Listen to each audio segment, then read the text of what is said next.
16 पे है क्या मेरे से? एशिया, एशिया 16 पे है क्या? कम कर दीजिए थोड़ा, मैंने बढ़ा दीजिए थोड़ा। फॉरम में है पूरा।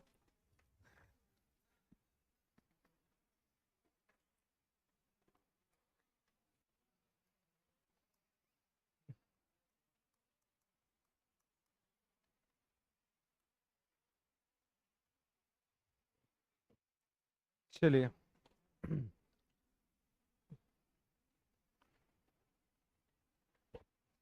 तो क्या देख रहे थे हम लोग? हम्म।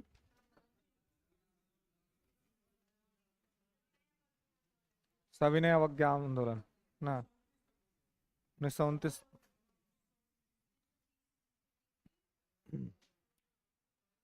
सविनय अवज्ञा आंदोलन, सिविल डिसओबीडियंस मूवमेंट हम लोग देख रहे थे, है ना? चलिए।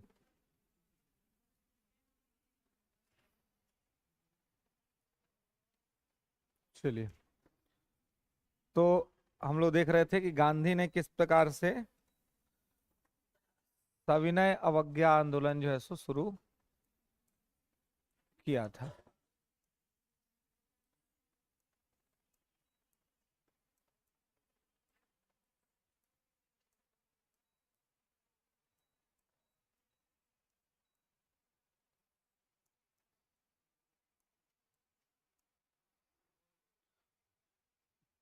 चलिए, तो सिविल डिसओबीडियंस मूवमेंट, तो यहाँ पे आप देखिएगा। हम्म।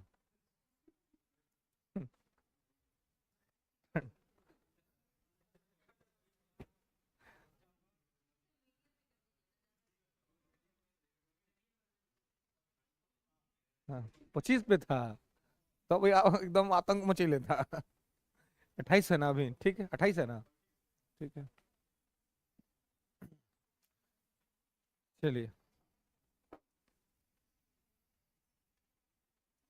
है ना, जितना ये सब हम लोग एसी का हवा खा रहे हैं ना, इस सब का भरपाई बाहर में करना पड़ता है ना? जितना टेम्परेचर बाहर में बढ़ रहा है ना, तो इसलिए यहाँ खाइए हवा, लेकिन प्रयास जरूर करिए कि 2-3 गो पेड़ कम से कम लगा दे कहीं ना कहीं, है ना? हैं? हाँ। तो हाँ, है ना? हाँ। हाँ। नहीं, जगह का कमी नहीं है जिनको पेड़ लगाना हो। बहुत से ऐसे जगह है जहाँ पर आप पेड़ लगा सकते हैं। तो पेड़ जरूर लगाए, क्योंकि आप देख रहे हैं ना, बाहर में इतनी जो गर्मी पड़ रही है ना, बाहर के बाद मतलब सुबह होने जो हो रहा है, वही, हाँ, वही मतलब, हाँ बिल्कुल 4:30-5 के आसपास में थोड़ा सा आपको सुबह का अनुभव है। बाकी जैसे ही 6 बज रहा है, तो फिर आप समझिए कि वो लगता है कि दोपहर ही हो गया, है ना, जिस तरह की स्थिति है। तो इसलिए, है, हाँ, वही ना, मतलब बहुत तरह का डेवलपमेंट का काम यही है, उसकी वजह से कट रहा छट रहा है। लेकिन अगर ये ऐसा ही होता गया तो गर्मी इतना बढ़ जाएगा कि आप देख रहे हैं ना, मतलब क्या स्थिति हो रहा है। हम्म। आजकल कह रहा है सबकी गया की जो स्थिति हो गई है, कि सूर्य के सबसे नजदीक का प्लेनेट हो गया है गया, है ना? सबसे ज्यादा गर्मी वहां पर पड़ रहा है ना? तो इस तरह से स्थिति यहाँ पर बन रहा है। ठीक है। तो सबसे गर्म प्लेनेट कौन सा है जी?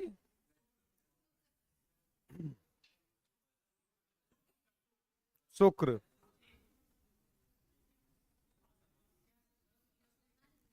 सौर मंडल का सबसे गर्म ग्रह शुक्र है। कौन है? कौन, यूरेनस को ही कह रहा है जी? है? तो, तो यूरेनस समझते हैं क्या होता है? हैं? यूरेनस हो गया अरुण, और वो तो इतना दूर है कि ठंडे में रहता है, उसका गर्म होने का कोई मैटर ही नहीं है ना? तो शुक्र को कहते हैं विनस, है ना? तो विनस जो है वो सौरमंडल का हॉटेस्ट प्लेनेट है। लेकिन सूर्य के नजदीक है बुध, मरकरी, ना मरकरी सबसे नजदीक है, लेकिन गर्म ज्यादा शुक्र है। तो ऐसा क्यों होता है? तूने क्यों? Argon oxide.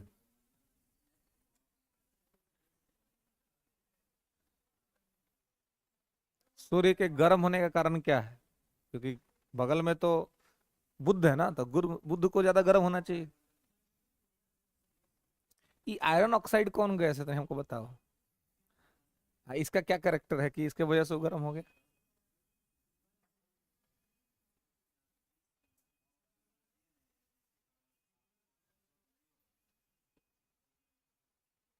What is the reason behind this?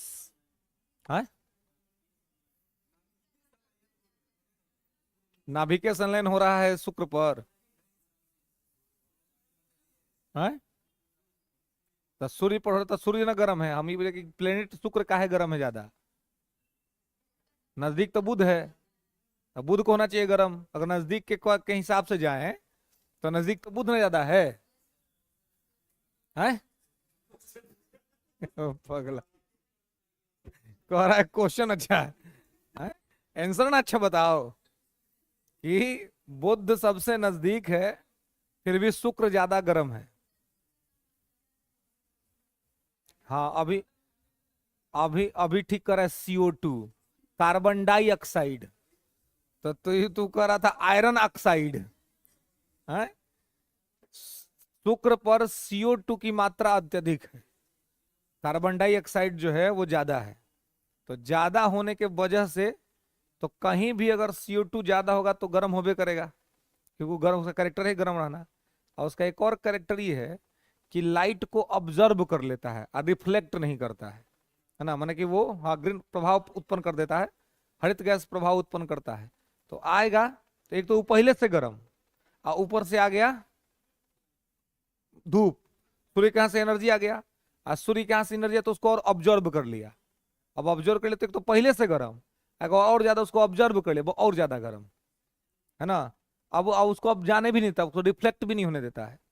तो इसी स्थिति को क्या कहते हैं कि गांव में वो किस्सा कहता है कि एक तो गौरा अपने गोर, आ ऊपर अली कमरी ओढ़। सुने हैं? है?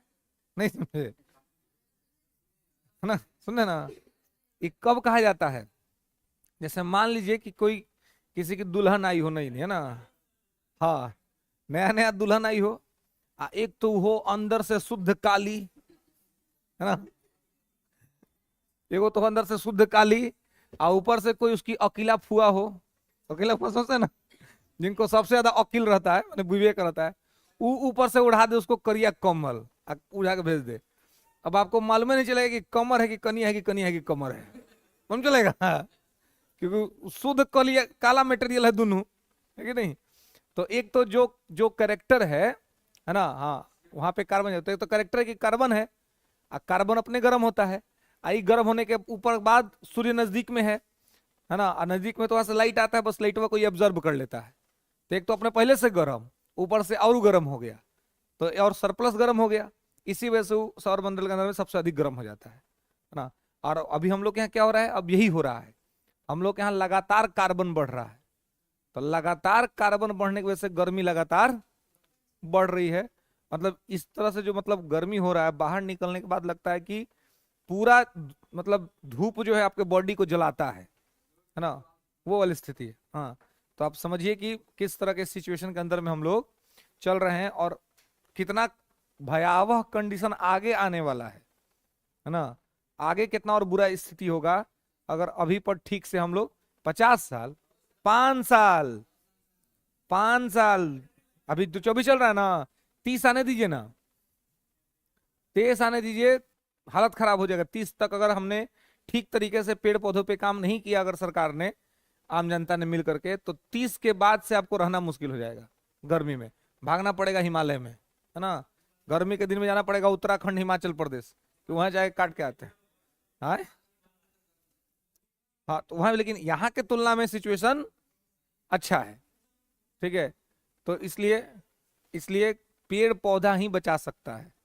कि जितना हो सके अधिक से अधिक खाली जगहों पर पेड़ों को लगाया जाए, ताकि पेड़ ही वो है जो बढ़ती हुई कार्बन की मात्रा को अवशोषित कर सकता है, और वो अवशोषित कर लेगा तो इससे आपको ठंडक मिलेगी, है ना।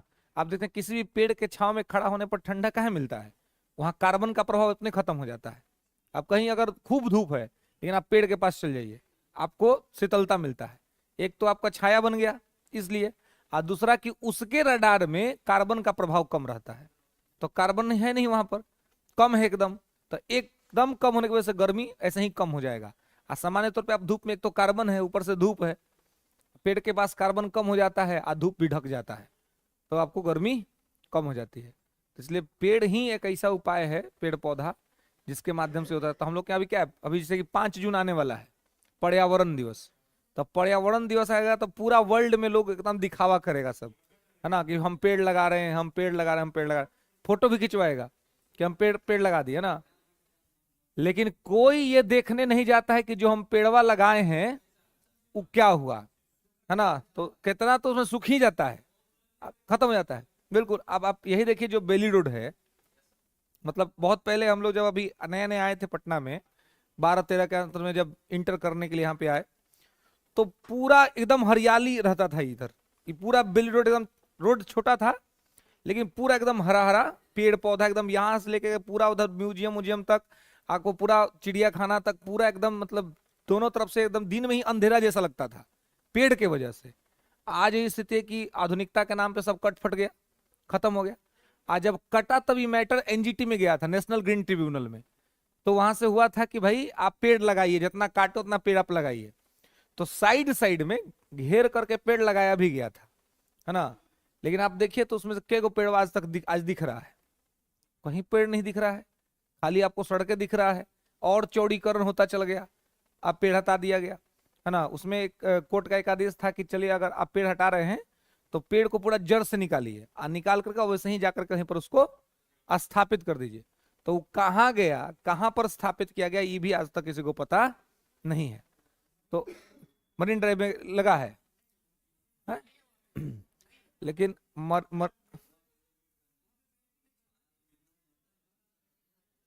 मरीन ड्राइव पर देखिए, अब उसका भी नाम है मरीन ड्राइव, है ना, उसका भी नाम है मरीन ड्राइव है, नीचे से मरीन गायब है ना, नाम है ना मरीन ड्राइव।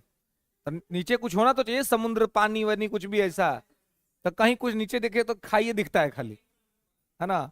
हाँ, थोड़ा सा उधर दीघा के आसपास में गंगा जी का जो इलाका है वो थोड़ा सा दिखता है, बाकी तो ये सब पूरा तो पूरा सूखले है जी, ये तो पूरा सूखा है ना।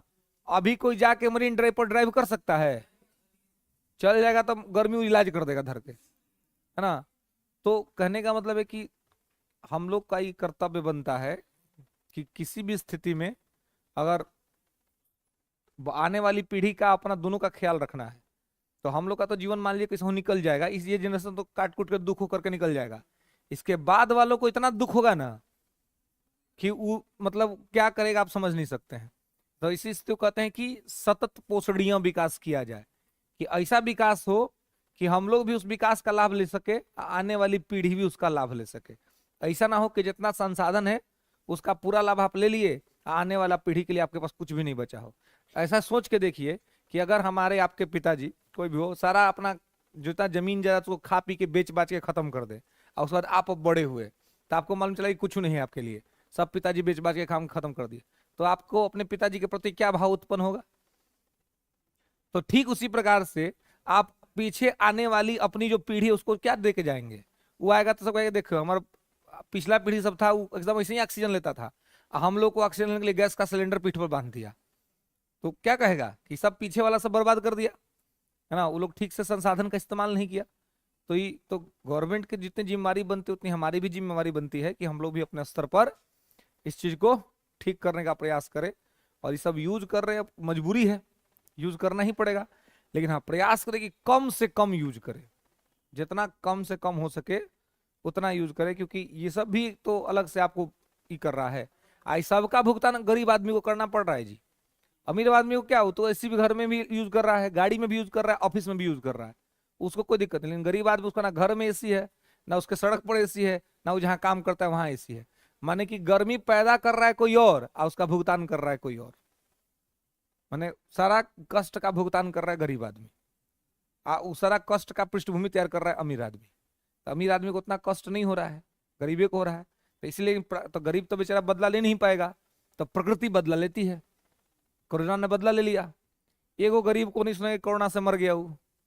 आज इतना एसी में रहने वाला आदमी सब था, मर गया कोरोना से। तो क्या है, प्रकृति है। गरीब आदमी तो नहीं लेगा बदला ना, वो तो गरीब है बेचारा। तो प्रकृति है, प्रकृति ही ऐसा नियम बना देगी, ऐसा खेल रच देगी कि वो आपको किसी न किसी स्थिति कर देगी। तो कोई भी चीज का इस्तेमाल आवश्यकता से अधिक अगर होगा तो आप समझिए कि वो आपको नुकसानदायक ही है ना। एसी है, फ्रिज है घर में, अब सब लोग फ्रिज यूज करता है, मजबूरी भी है कि आप ये करिए। लेकिन इसके लिए भी आपको है कि अब बहुत तरह का अगर आप फ्रिज नहीं भी यूज करना चाहें तो जो मटका है ना, वो अगर यूज करें हम लोग, तो एक तो मटका का सबसे बड़ा ये है कि मटका का पानी अगर आप पीते हैं तो आपका पानी और ज्यादा सॉलिड हो जाता है। हाँ, एक तो ठंडा हो जाएगा और ऊपर से उसका मिलने से आपका पानी और ज्यादा पौष्टिक हो जाता है। आप फ्रिज का पानी पीने से, फ्रिज का जितना कूल पानी, चिल पानी आप पीजिएगा उतना ज्यादा आपके इंटरनल सिस्टम को इफेक्ट करता है। पीने में तो आनंद आता है कि ठंडा पी लिए, लेकिन वो आपके सिस्टम को ये कर देता है। वो है कि जो आपका बर्तन है मिट्टी वाला, वो कंट्रोल वे में ठंडा भी बहुत ज्यादा चिल नहीं करता है, वो ऐसा ठंडा करता है कि आराम से आप पी लेंगे संतुष्टि के भाव के साथ, ये रहता है।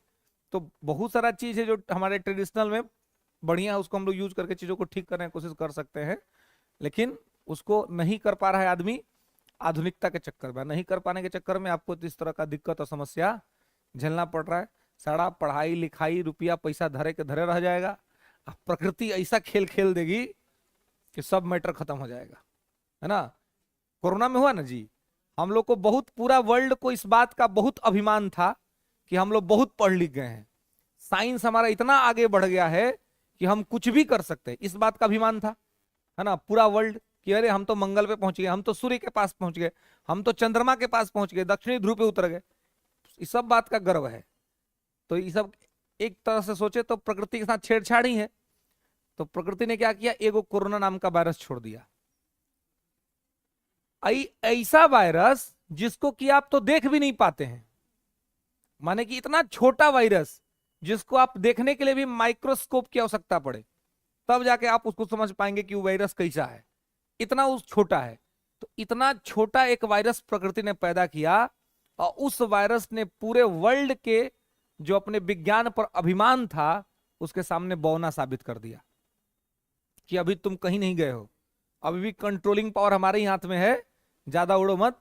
एक छोटा सा वायरस छोड़ेंगे, 3 साल तक तुम्हारा सारा सिस्टम डिस्टर्ब हो जाएगा और तुम कुछ नहीं कर पाओगे लॉकडाउन के अलावे, कि घर बंद करो और घर में बैठ जाओ। तो क्या है, तो ये प्रकृति है, उसको हथियार उसके पास है। ऐसा वायरस छोड़ा जो दिख नहीं रहा था, अगर दिखने वाला वायरस आएगा तो समझिए कि क्या होगा। इतना छोटा वायरस इतना बड़ा तबाही मचाया, दिखने वाला वायरस अगर आ जाए तो क्या होगा। और दिखने वाला वायरस अब आ रहा है धीरे धीरे, है ना, जिसको हम लोग कह रहे हैं आज के डेट में एआई, आर्टिफिशियल इंटेलिजेंस, कृत्रिम बुद्धिमत्ता। देखने सुनने में तो बहुत अच्छा लग रहा है कि साइंस बहुत डेवलप कर गया, लेकिन कंट्रोलिंग बॉडी अगर इसकी ठीक नहीं हुई तो ये इतना लोगों को बर्बाद कर देगा, इतना परेशान कर देगा कि इसका कोई ये नहीं है। आपके जैसा आदमी, आपके साथ दिखने वाला, बोलने वाला, है ना, आपके जैसा आवाज निकालने वाला आदमी वो तैयार कर देता है। अब आप सोचिए कि ब्लैकमेलिंग होने की संभावनाएं कितनी बढ़ जाएंगी, है? कितना आदमी को आप बताते चलिएगा कि हम नहीं थे, दूसरा कोई था, एकदम सेम एज वेल एज आपका कॉपी, आपका फोटो, सब कुछ, आपका आवाज, फोन करके बात करेगा तो आप लगेगा वही आदमी बात कर रहा है, एकदम एज वेल एज, पूरा का पूरा डिट्टो आपको तैयार कर दे रहा है। अब इस स्थिति में अगर किसी के साथ कोई क्राइम होता है, कोई अपराध होता है, तो आप समझ सकते हैं कि कौन फंसेगा, है? फंस तो जाएगा व्यक्ति, जबकि कर दिया कोई और। आजकल आप देखिए कि एक ये चल रहा है कि अब नया नया बच्चा सबका, आदमी सब क्या करता है, बच्चा होते ही फोटो डाल देता है ना, चाइल्ड्स का, बेबी का, कि हमको है ना फेसबुक पर एआई क्या करता है, उसको उठाता है उस फोटो को, उस फोटो को उठाकर उसकी टेक्नोलॉजी इतनी डेवलप है कि वो पूरा एक फ्रेम तैयार कर देता है कि ये बच्चा जब 18-20 साल का होगा, ये बच्ची जब 18-20 साल की होगी तो कैसी दिखेगी, कैसा दिखेगा, ऐसा एक इमेज तैयार कर देता है। अब वो इमेज पहले, अभी वो बच्चा कितना साल का है, 2-3 महीना का है, उसका तैयार कर दिया 20 साल का फोटो तैयार कर दिया कि 20 साल में एकदम डिट्टो वैसे ही दिखेगा। अब मान लीजिए कि उस फोटो का गलत इस्तेमाल कर दिया गया, तो अभी तो वो बच्चा है, अब जब वो बड़ा होगा तो पहले ही से दिख रहा है कि उसके फोटो का इस्तेमाल कहीं ना कहीं पे हो रहा है।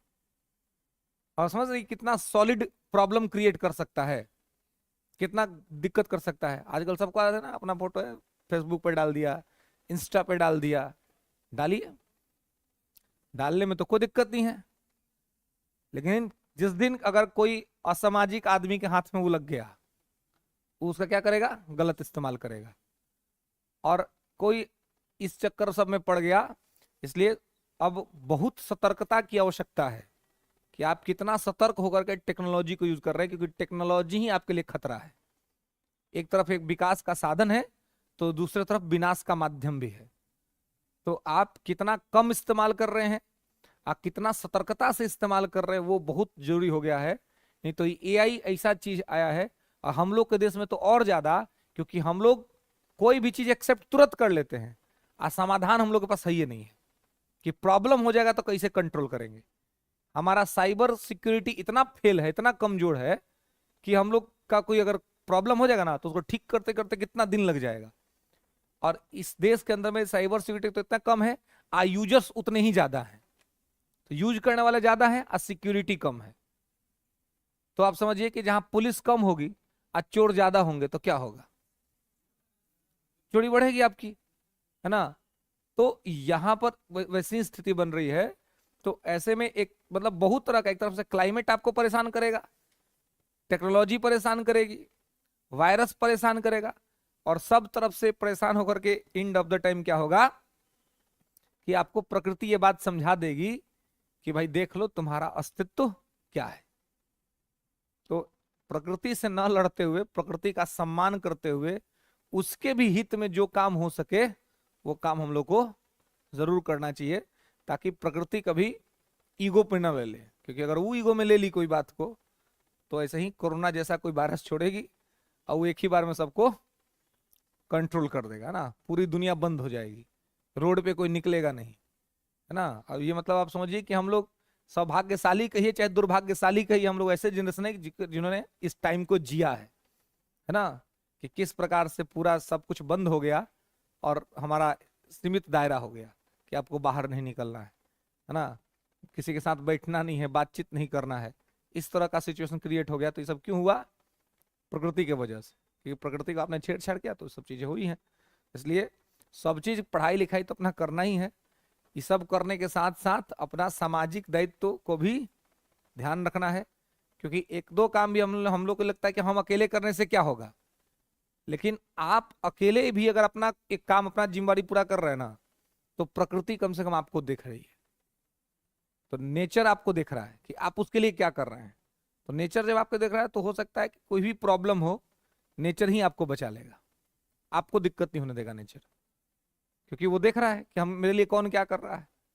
तो इसलिए नेचर के को भी थोड़ा सा पकड़ करके उसके हिसाब से चीजों को करेंगे तो संभव है कि चीजें ठीक हो। नहीं तो 2-4-5 बरस के अंदर में गर्मी में या तो भारत छोड़ के जाइए यूरोप के अंदर में, यूरोप में टेम्परेचर कम है ना, अब वहाँ टेम्परेचर कम है क्या है, एक अलग तरह की समस्या उत्पन्न होगी, बचिएगा थोड़ी, टेम्परेचर बढ़ेगा, हिमालय पिघलेगा, है ना, अब तटीय इलाका डूबेगा, बाढ़ आएगा, है ना, है ना। आजकल देख ही रहे दुबई में बरसात, बताइए, है ऐसा देश, मरुस्थलीय देश, वहां पर ऐसा बारिश की डूब गया, सब टूट गया, सड़क फड़क सब टूट गया। ये सब क्या है, ये सब है प्रकृति से छेड़छाड़ का नतीजा, ये सब है प्रकृति से छेड़छाड़ का नतीजा कि आप प्रकृति को मत छेड़िए, है ना, अपना सीमा और प्रकृति का सीमा को ध्यान रखिए। इसी राष्ट्रीय आंदोलन में एक व्यक्ति है महर्षि अरविंदो, जिनका आश्रम का नाम था ऑरेविले। महर्षि अरविंदो से पूछा गया कि विज्ञान बढ़ा या अध्यात्म बढ़ा, तो महर्षि अरविंदो ने कहा कि देखिए, विज्ञान जो है वो एक बंद कमरे में मरकरी के समान है, कि जब कमरा बंद रहेगा तभी उसका प्रकाश पता चलेगा, और अध्यात्म खुले आसमान में सूर्य के समान है कि उसका प्रकाश से पूरा विश्व आलोकित होता है। तो अध्यात्म के सामने विज्ञान अभी भी बहुत छोटा है। तो हमें अध्यात्म को भी समझना पड़ेगा। विज्ञान के साथ यदि हम अध्यात्म को समझेंगे तो इसके तमाम फायदे हमें मिलेंगे, लेकिन अगर हम अध्यात्म को नहीं समझ पाएंगे तो विज्ञान हमारा शोषण कर देगा। तो विज्ञान को सार्थक लक्ष्य तक पहुंचाना है तो अध्यात्म को साथ में लेके चलना पड़ेगा, नहीं तो विज्ञान अलग जाएगा, अध्यात्म अलग जाएगा, तो एंड ऑफ द टाइम आपका डिक्लाइन का ही प्रोसेस होगा, है ना। तो उसको ठीक तरीके से ठीक करने की आवश्यकता होगी। खैर, तो यहाँ पे हम लोग कल बहुत सारी बातें किए थे इसके बारे में, है ना, कि नेता कौन था, कारण क्या था, कहां से क्यों स्टार्ट हुआ था। तो क्यों स्टार्ट हुआ था ये सिविल डिसोबीडियंस मूवमेंट? हाँ,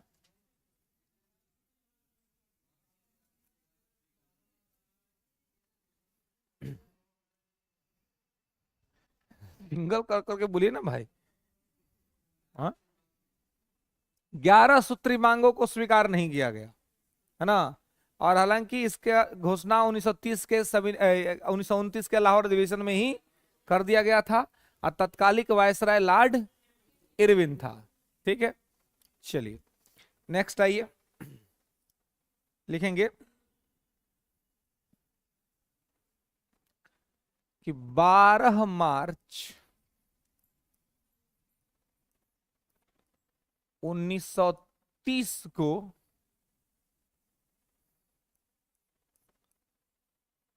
बारह मार्च 1930 को गांधी जी द्वारा दांडी मार्च प्रारंभ किया गया। दांडी मार्च प्रारंभ किया गया।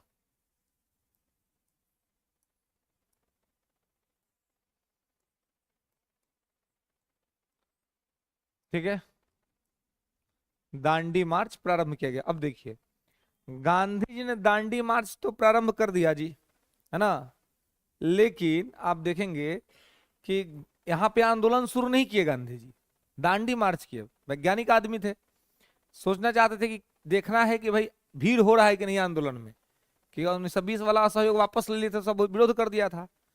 तो पहले गांधी सोचे कि पहले चेक करते हैं कि पहले ही वाला मैटर है कि नहीं, कहीं ऐसा तो नहीं कि हम आंदोलन शुरू कर दिया और आदमी जुड़वे नहीं करेगा तो बेइज्जती हो जाएगी। तो इसलिए गांधी ने क्या किया, पहले कहा कि हम आंदोलन नहीं कर रहे, हम दांडी मार्च कर रहे हैं, दांडी जाएंगे और दांडी से हम क्या करेंगे, नमक बनाएंगे। ठीक है, तो यह जो 12 मार्च को शुरू हुआ था दांडी मार्च, ये इन्होंने अपने साबरमती आश्रम से शुरू किया था।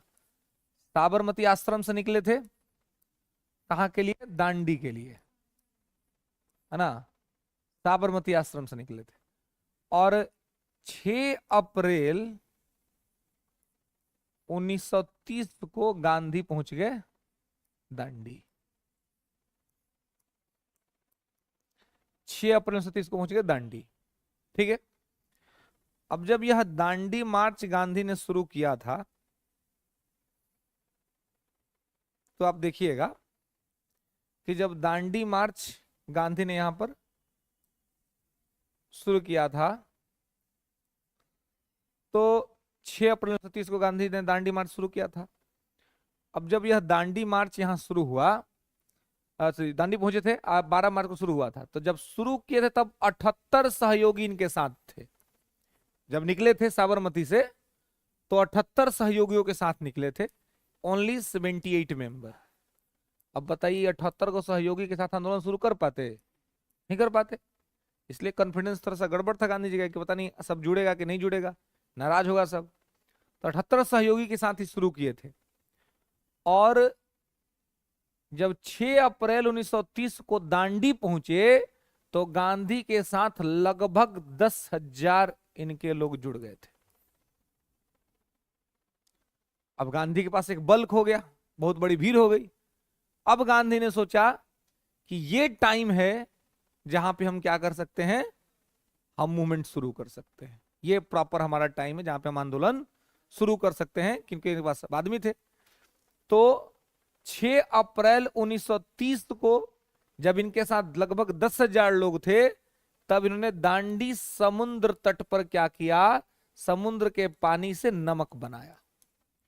यहां पर क्या किया, नमक बनाया। और नमक बना करके नमक कानून को तोड़ा। यानी कि यहीं पर गांधी जी ने नमक बनाया और नमक बनाकर नमक कानून को तोड़ा, नमक कानून को तोड़ा।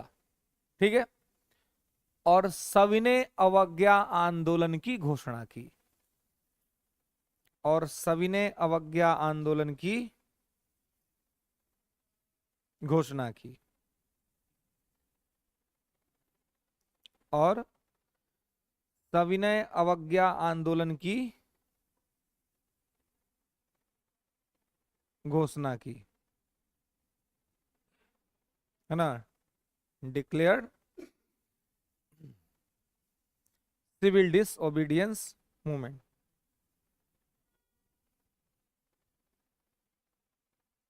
ठीक है। सविनय अवज्ञा आंदोलन की घोषणा की। ठीक है। तो आंदोलन कहां से शुरू हुआ,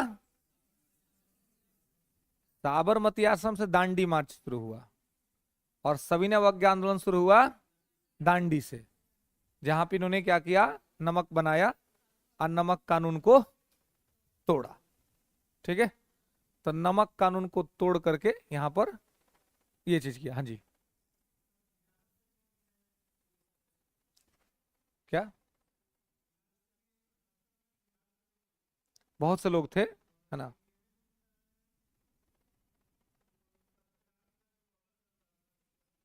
हम्म।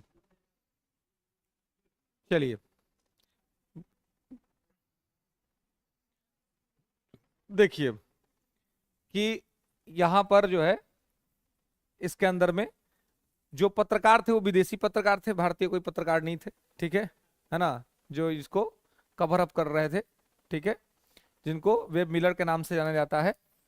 ठीक है। हाँ, जो ये इसको कवर कर रहा था। ठीक है, मतलब इसको, इस न्यूज को देख रहे थे। बाकी बिहार से बात करें, है ना, तो अब जो है आप देखेंगे कि यहां जो भी ये मूवमेंट चल रहा था, अब बिहार का स्थिति क्या है कि बिहार में कहीं पे भी तटीय इलाका नहीं है ना। तो बिहार में कहीं पर भी तटीय इलाका नहीं है। तो तटीय इलाका नहीं होने के वजह से बिहार में तो नमक बनाना वैसे भी मुश्किल है। बिहार में कहाँ नमक बनाइएगा आप, समुंदर तो कहीं है नहीं, है ना। तो और यहाँ पे गुजरात में आसान था नमक बनाना, महाराष्ट्र में आसान है नमक बनाना, साउथ इंडिया में नमक बनाना आसान है ना, कि समुद्र तटीय मैदान समुद्र तट है, तो वहां पे आप आराम से बना सकते हैं। लेकिन यहाँ पर नहीं बना पाएंगे। तो इसलिए बिहार में आप देखिए कि मुख्य तौर पे क्या हुआ था इस समय, कि बिहार में इस आंदोलन के दौरान चौकीदारी कर का विरोध किया गया था। यह पूछा जाता है कि सविनय अवज्ञा आंदोलन के दौरान बिहार में किसका विरोध किया गया था, तो चौकीदारी कर का विरोध किया गया था। ठीक है, चौकीदारी कर, तो यहां पे लिख लेंगे। ठीक है। तो बिहार देंगे कि इस आंदोलन के दौरान बिहार में चौकीदारी कर का विरोध किया गया था। कुछ कुछ जैसे बेगूसराय में था, भागलपुर में था, छपरा में था, है ना, अलग जगह पर लोग कर रहे थे। तो ठीक है। और बहुत जगह भारत में से कि बिहार में गया था कि मिट्टी से भी लोग नमक बना रहे थे, है ना, मतलब एक सिंबॉलिक तौर पे मिट्टी से नमक बनाने का प्रयास कर रहे थे। लेकिन बिहार में ऐसा कुछ खास नहीं था। मुख्य तौर पे बिहार में एक पूछा जाता है कि किस कर का विरोध हो रहा था, तो चौकीदारी कर का। ठीक है। और यहां पर चौकीदारी कर का हो रहा था, अब मध्य भारत में जंगल कानून का विरोध हो रहा था। नोट लिख लेंगे कि इस आंदोलन के दौरान मध्य भारत में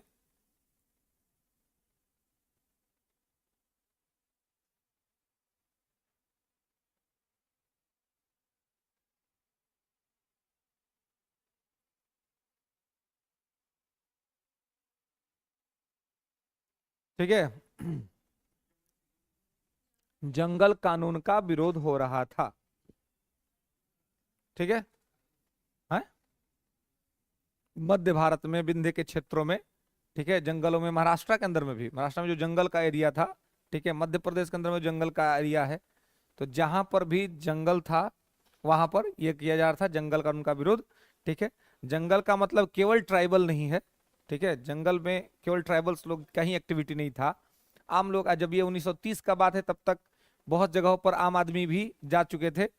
तो मध्य भारत में जहां पर वनों का विकास है, ठीक है, तो वनों के अंदर में है, चौकीदारी कर आज भी चलता है। आप देखते होंगे गांव में एगो चौकीदार होता है, हर लोग के गांव में एगो होता है जिसका थाना से संबंध होता है। जब आपका कोई एफआईआर हो जाएगा ना, तो वह सूचना देने आएगा, हाँ चौकीदार, वही आपको अलर्ट जारी करता है कि पुलिस आने वाली है ना। हाँ, कितना आदमी सब करता है ना कि चौकीदारे को सब सेट करके रखता है, अपराधी अपराधी अगर कोई है, माने जिसका मैटर चल रहा है, तो चौकीदार को सेट कर लेता है कि सुनो पुलिस आएगी ना तो हमको बता देना पहले, तब भाग जाता है। क्योंकि अब मान लीजिए कि अब दरोगा जी आएंगे, तो किसका घर कहाँ पे है गाँव में उतना उनको पता है, तो हर गाँव में कोई चौकीदार है, तो वो जो चौकीदार है उसको पता है कि क्या हो रहा है, कैसे हो रहा है ना। और चौकीदार क्या कर देता है कि वो बता देता है। और तेज दरोगा होता है तो चौकीदार को नहीं बताता है ना, वो तो सीधे पहुंच जाएगा अपने पता करके। इससे क्या होगा कि भागने का मौका अपराधी को नहीं मिलेगा। और कहीं दरोगे का सेटिंग रहता है, दरोगा खुदे कह देता है कि हम आ रहे हैं, चल जाइएगा आप, ये होता है ना, कि दरोगा का पहले सेटिंग रहता तो कह दिया कि देखिए हम ऊपर से प्रेशर है, हम हो जाए, तो उसमें क्या होता है, तेज एसपी जो होगा वो दरोगा के बतीबे नहीं करेगा, है ना। वो कब दरोगा को पता नहीं लगा कि एसपी साहब आ रहे हैं, सीधे जाके छापा मार देगा, मालूम चला कि एसपी पहुंचल है ना। क्योंकि अब कोई अपराधी बड़ा अपराधी पकड़ेबे नहीं करता है, क्यों? क्योंकि स्थानीय प्रशासन को अपने कंट्रोल में रखता है। कोई एक्टिविटी होगा डिस्ट्रिक्ट से तो तुरंत बता देगा कि साहब आज आ रहे हैं, और तेज एसपी बतेबे नहीं करता दरोगा को, वो अपने वहां से टीम लेगा डिस्ट्रिक्ट से, और सीधे सिविल में पहुंच जाएगा रेड करने के लिए, अब पकड़ा जाता है सब। तो आदमी आदमी की बात है कि कौन किस लेवल पर मैनेज करता है। तो चौकीदार हर गांव में एक होता है, उसमें भी रहता था। तो उसके लिए अंग्रेज सब कहता था कि हम आपके सिक्योरिटी के लिए दे रहे थे, आप हमको इसके लिए टैक्स दीजिए, ठीक है। तो टैक्स देने का काम जो है सो लोग करता था, ठीक है, और तो टैक्स लेता था अपना, ठीक है। तो उस समय उन्होंने कह दिया कि भाई हम टैक्स जो है सो नहीं देंगे, ठीक है। नोट कैसे में लिखेंगे, इस आंदोलन के दौरान, यही समझना आंदोलन, इस आंदोलन के दौरान दक्षिण भारत में सी राजगोपालाचारी ने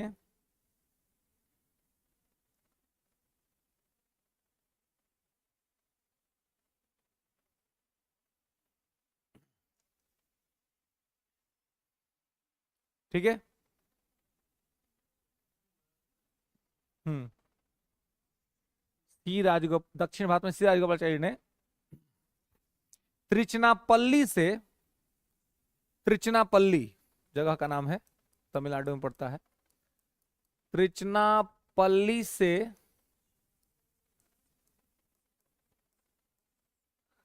वेदारण्य तक की यात्रा की थी। त्रिचनापल्ली से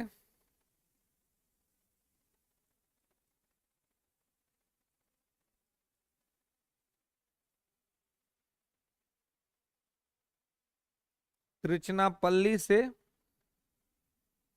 वेदारण्य तक की यात्रा की थी और नमक कानून तोड़ा था,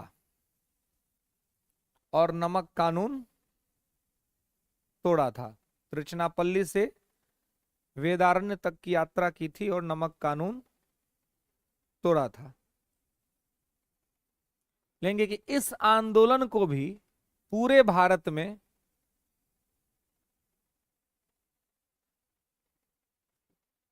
इस आंदोलन को भी पूरे भारत में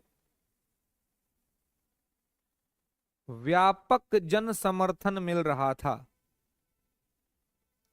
इस आंदोलन को भी पूरे भारत में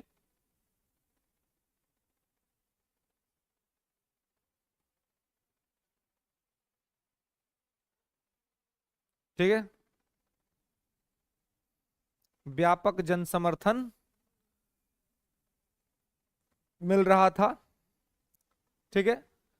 तो अब चूंकि व्यापक जन समर्थन मिल रहा था इसके लिए, तो सब लोग मतलब ये था कि भाई इस बार हम लोग प्रेशर बनाने में ये हो जाएंगे, सक्सेसफुल हो जाएंगे।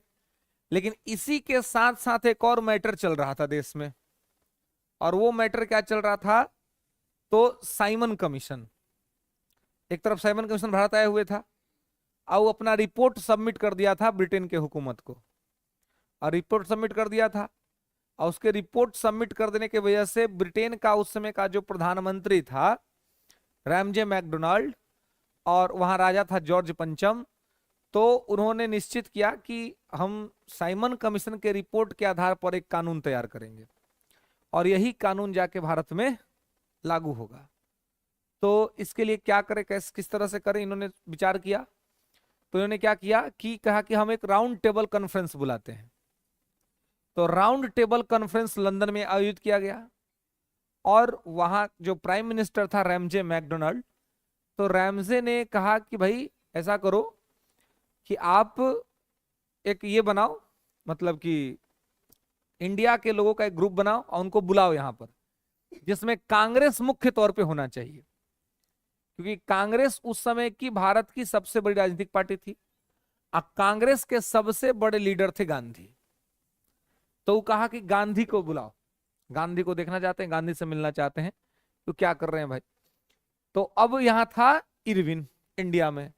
अब इरविन का हालत खराब, क्योंकि इस आंदोलन को शुरू करने से पहले ही गांधी ने 11 सूत्री मांगे की थी, जिसको इरविन ने देखा नहीं, उस पर विचार नहीं किया। अब आंदोलन चल रहा है, पूरा पीक पे है आंदोलन, और उसमें अब इस क्या हुआ कि first round table conference held हो गया। अब पहले राउंड टेबल कॉन्फ्रेंस जब हुआ तो इसमें गांधी जी नहीं गए, और गांधी जी ही नहीं, कांग्रेस से कोई नहीं गया। कांग्रेस ने अपना ऑफिशियल रिप्रेजेंटेटिव भेजा ही नहीं कि हमारे तरफ से कोई जा रहा है। बाकी सब लोग गए थे, अलग अलग पार्टियां, उनके लीडर सब लोग गए, लेकिन कांग्रेस नहीं गई। तो इन सब के जाने का कोई मतलब नहीं था। ये सब लोग गए, अपना पार्टी उटी करके आए वहां से, लेकिन वो सब देखा। अब मान लीजिए कि बारात चल गया, दुल्हन नहीं जाए, तब बरतिया के क्या करेगा, सब पिटवे ना करेगा, है पिटा जाएगा। अब दुल्हा के बिना बारात का कोई वैल्यू है जी। तो उस समय कांग्रेस का ही वैल्यू था सबसे ज्यादा अंग्रेज सबके सामने। अंग्रेज सब कांग्रेस को माने कम माने चाहे ज्यादा माने, कांग्रेस को मानता था कि ये वो ऑफिशियल है, इसलिए क्योंकि भारत की जनता कांग्रेस को मानती थी। तो इसलिए सोचा था कि भाई ये लोग के आने का, कोई लोग को चाय नाश्ता कराओ, ये लोग को भेजो, कांग्रेस चाहिए ना। इसलिए फर्स्ट राउंड टेबल कॉन्फ्रेंस का कोई प्रोडक्टिविटी नहीं है, कोई उत्पादकता नहीं है। तो ये सब क्या कर दिया, किसको ये कर दिया, भगा दिया। अब हुआ कि भाई क्या किया जाए, किस तरह से चीजों को किया जाए। तब वो सब देखा कि भाई कांग्रेस जब आई ही नहीं तो राउंड टेबल कॉन्फ्रेंस का कोई मतलब नहीं निकला। तो रैमजे मैकडोनाल्ड ने फिर किसका क्लास लगाया, अपने वायसराय का, कि बेवकूफ तुम कर रहा है वहां पर, तुमको हम बैठाए हैं, अब बोले कि कांग्रेस को भेजो, तो तुम ये सबको भेज दिया है। इस सब का कोई मतलब है यहाँ आने का, कोई वैल्यू नहीं है। ये सबको तो हम लोग चाय नाश्ता करा रहे हैं, लेकिन ये सब समझो कि नुकसाने में जा रहा है।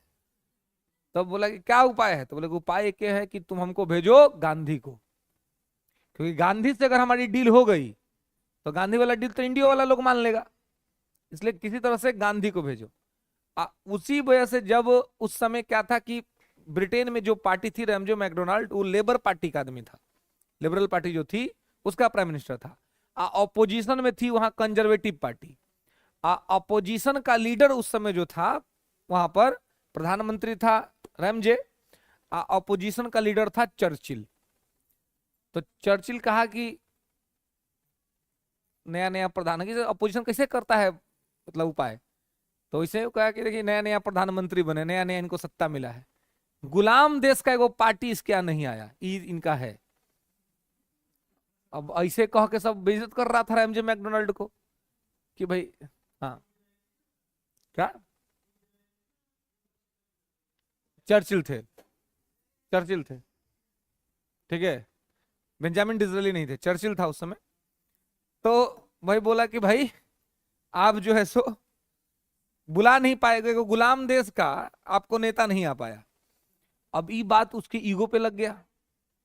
अब जब ईगो पे लग गया तब वो खीस में फोन लगाया इरविन को, मैंने उसमें फोन नहीं था, मैंने अपना अपना भेजा है ना, अपना भेजा संदेश का, कहा कि तुम कर रहा है जी वहां, है ना, क्या कर रहा है तुम, किसी भी तरीके से हमको चाहिए गांधी, अब तुमको जो करना वो करो, अब जैसे प्रेशर आया उधर से, अब मुख्यमंत्री जिला के एसपी को फोन कर देगी, क्या कर रहा है तुम बैठ के, हैं? हम जो कर रहे हैं उसको करो, और जिसको कर रहे हो उसको पकड़ के लाओ तुरंत। तो एसपी साहब तो बेचैनी में आ ही जाएंगे, तो मुख्यमंत्री का फोन है, वहां प्रधानमंत्री ने फोन कर दिया। अब इरविन का हालत खराब हुआ, इरविन दौड़ा दौड़ा गया गांधी जी के पास। गांधी से कहा कि हो गांधी जी सुनिए, काला ये सब कर रहे हैं महाराज। बोले कि क्या कर रहे हैं? बोलिए कल हम आंदोलन चला रहे हैं। तो गांधी जी बोले कि तुम्हारा दिमाग खराब है, आंदोलन चलाने से पहले ही हम तुमको दिए थे 11 को डिमांड किए थे, वो माना तुम? अगर तुम मान लेता तो हम स्टार्ट ही नहीं करते। तो कहा कि सुनिए ना, हो जाता है तो नहीं, हम तो दिक्कत में हैं। उस समय हमको तो ध्यान नहीं रहा, इग्नोर हो गया। हम सब पढ़ के आए हैं इस बार, आपका जो 11 को डिमांड है वो सब पढ़े हैं, और सब तो नहीं लेकिन कुछ हम मानने को तैयार है, कुछ हम मान लेंगे। तो आंदोलन वापस कर दीजिए, एक काम करिए, कपड़ा रेडी कर चल रहे हैं लंदन। गांधी जी कहे पगला यार अचानक से क्या कर रहा है जी, लंदन कैसे जाएंगे हम? तो बोला कि सेकेंड राउंड टेबल कॉन्फ्रेंस में हमारा प्रधानमंत्री आपको मिलने के लिए एकदम बेचैन है। प्रधानमंत्री हमारा राजा जॉर्ज पंचम दोनों को आ रहा है कि गांधी को ले आओ। तो जाइए, वहां जाइएगा तो हम तो यहाँ 3-4 को दे रहे हैं, वहां कहीं खुश हो गया तो 10-12 को अधिकार मिल जाएगा। अब जाइए। अब गांधी जी का तो सिद्धांत वे था, कल बताए थे आपको, संघर्ष विराम संघर्ष, है ना?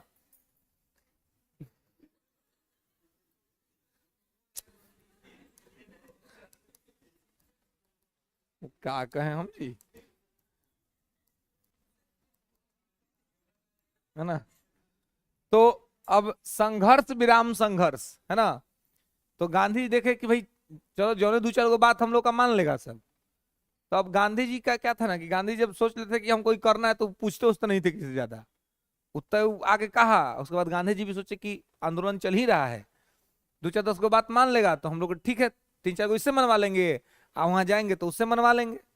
तो पहले वाला में तो नहीं गए थे, इसमें जब भी कहा कि हम आपका बात मानने को तैयार हैं, तो अब गांधी जी या इरविन के बीच को समझौता हो गया 5 मार्च 1931 को, जिसको कहते हैं गांधी इरविन समझौता, है ना?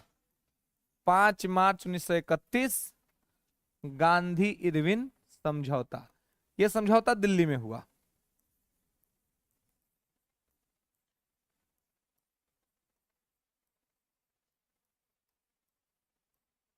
गांधी इरविन समझौता, और समझौता हुआ दिल्ली में। इसी वजह से गांधी इरविन समझौता को दिल्ली समझौता भी कहा जाता है ना? गांधी इरविन समझौता was also known as Delhi समझौता, क्योंकि दिल्ली में हुआ था तो इसको दिल्ली समझौता भी कहा जाता है। ठीक है, तो गांधी इरविन समझौता हुआ, इसको कहते हैं दिल्ली समझौता। अब जब दिल्ली समझौता यहां पर हुआ और इसमें 11 सूत्री मांगे रखी गई, तब आप देखेंगे कि किस तरीके से यहां पर इसका ये हुआ कि अब इसने कहा कि देखिए इसमें हम 3-4 को मान लेंगे। तो गांधी जी ने कहा कि सुनिए, पहले तो आप नमक पर जो कर लगाए हैं उसको वापस ले लीजिए, नमक टैक्स वापस लीजिए। और दूसरा यह है कि जिनका भी जो शहर जो जगह समुद्र के निकट है उसको आपको नमक बनाने की आजादी दीजिए। आम नागरिकों को धरना प्रदर्शन का अधिकार दीजिए, धरना प्रदर्शन कर सकता है ना? शराब बंद कीजिए, ये सब चीज को रोक लगा दीजिए। तो बोला कि ठीक है, ये सब चीज को तो हम मान लेंगे, कोई दिक्कत नहीं है। उसके बाद गांधी जी ने कहा कि भगत सिंह सुखदेव राजगुरु को जो फांसी है का जो मैटर है आपका, उसको भी देखिए थोड़ा, इसको देखिए क्या कर सकते हैं आप, है ना? इसको हटा दीजिए, खत्म कर दीजिए। तो अब वो क्या कहा कि देखिए ये आपका जो ये 3-4 को है ना, इसको तो हम मान लेंगे, इसको तो हम कर देंगे, हम नमक वमक वाला मैटर जो है उसको सॉल्व कर देते हैं, अधिकार भी आपको दे देते हैं। आ, हम छोड़ भी देंगे, पकड़े गया जो लोग है उसको हम छोड़ भी देंगे, लेकिन हम ऐसे ही लोग को छोड़ेंगे जो सिविल मामले में जिनको पकड़े। क्रिमिनल मामला में भी अगर 2-4 लाठी डंडा का बात है तो उस सबको हम छोड़ देंगे, लेकिन मर्डर का चार्ज जिसके ऊपर है उसको हम नहीं छोड़ेंगे। मर्डर वाले लोग को हम नहीं छोड़ेंगे, बाकी सबको हम छोड़ देंगे या उनको हम ये रिहा कर देंगे। अब गांधी जी जो है वो इस पर एग्री कर गए कि ठीक है ना, इनको छोड़ दीजिए कम से कम। तो बाकी सब तो बात मान लिया, लेकिन ये वाला बतवा नहीं माना। अब इस ये बात मनवाने के लिए गांधी जी जिद पर नहीं अड़े। अगर गांधी जी यहीं पर जिद पे अड़ जाते, कैसे कि उधर से प्रेशर था रामजे मैकडोनाल्ड का, भगत सिंह के खिलाफ कोई स्पष्ट सबूत भी नहीं था अंग्रेजी हुकूमत के पास कि भगत सिंह ने सैंडर्स को मारा है। इसका कोई स्पष्ट प्रमाण नहीं था। जजों की जो बेंच बैठी थी उसमें को भारतीय जज भी थे। जब ये डिस्कशन चल रहा था तो उन्होंने कहा कि यार इस जब प्रमाण ही नहीं है, पर्याप्त आपके पास एविडेंसेस ही नहीं है, तो आप कैसे ये कर सकते हैं, आप किसी को फांसी दे सकते हैं। लेकिन वो भगत सिंह थे, ये समझ कि वो भगत सिंह और बच जाते तो कितना और क्रांतिकारी तैयार कर देते। तो मैंने झूठा अपना एलिगेशन लगा करके, पर्याप्त एविडेंस के अभाव होने की वजह से भी इन्होंने क्या कर दिया, भगत सिंह को फांसी कर दिया आनन फानन में। अब गांधी जी यहां पर अगर यही लोग कहते हैं, उम्मीद जताते हैं कि अगर गांधी जी जिद पर बैठ जाते और गांधी जी सीधे कहते कि अगर तुम भगत सिंह सुखदेव राजगुरु को नहीं छोड़ोगे तो हम जो है सो नहीं जाएंगे राउंड टेबल कॉन्फ्रेंस भाग लेने, तो उनकी मजबूरी थी। रामजी मैकडोनाल्ड का फिर फोन आता, कहा नहीं छोड़ रहे हो, ये कहता कि ऐसे दिक्कत है, तो छोड़ते। और अगर नहीं भी छोड़ते मान लीजिए, तो आप नहीं जाते राउंड टेबल कॉन्फ्रेंस में भाग लेने। आखिर जा चले भी गए तो क्या ही मिल गया। सेकेंड राउंड टेबल कॉन्फ्रेंस में गांधी जी गए थे तो क्या मिला भारत के लिए, कुछ भी नहीं मिला। बदले में मिला था सांप्रदायिक पंचाट, कॉम्युनल अवार्ड, जो भारत को कमजोर ही करने वाला चीज था, भारत को तोड़ने वाला चीज ही था। भारत को मजबूत मजबूत करने वाला चीज तो कुछ नहीं मिला, या भारत को फायदा पहुंचाने वाला कोई चीज नहीं मिला। तो लेकिन गांधी जी जिद पर नहीं अड़े, और 5 मार्च 1931 को इस समझौता करके गांधी जी ने एक बार फिर से जो असहयोग में किया था उसको दोहरा दिया। 12 फरवरी 1922 को ले लिया था असहयोग आंदोलन वापस, इधर 5 मार्च को समझौता करके सविनय अवज्ञा आंदोलन को वापस ले लिया, रिपील कर लिया। अब यह आंदोलन वापस ले लिया। अब देखिए कि अब इसी बात से लोग और नाराज हो गए कि क्या कर रहे हैं भाई, जब मन तब आंदोलन शुरू करते हैं और जब मन तब वापस ले लेते हैं, किसी से पूछने भी नहीं जाते हैं कि हम वापस ले कि नहीं ले। तो ये एक घटना ऐसी रही गांधी जी के समय में कि इस पर गांधी जी को बचाना थोड़ा बड़ा मुश्किल होता है। बचाना मतलब कि उनको प्रोटेक्ट कर पाना, यहां पे लगता है कि थोड़ी सी अदूरदर्शिता का परिचय दिया गांधी जी ने, है ना।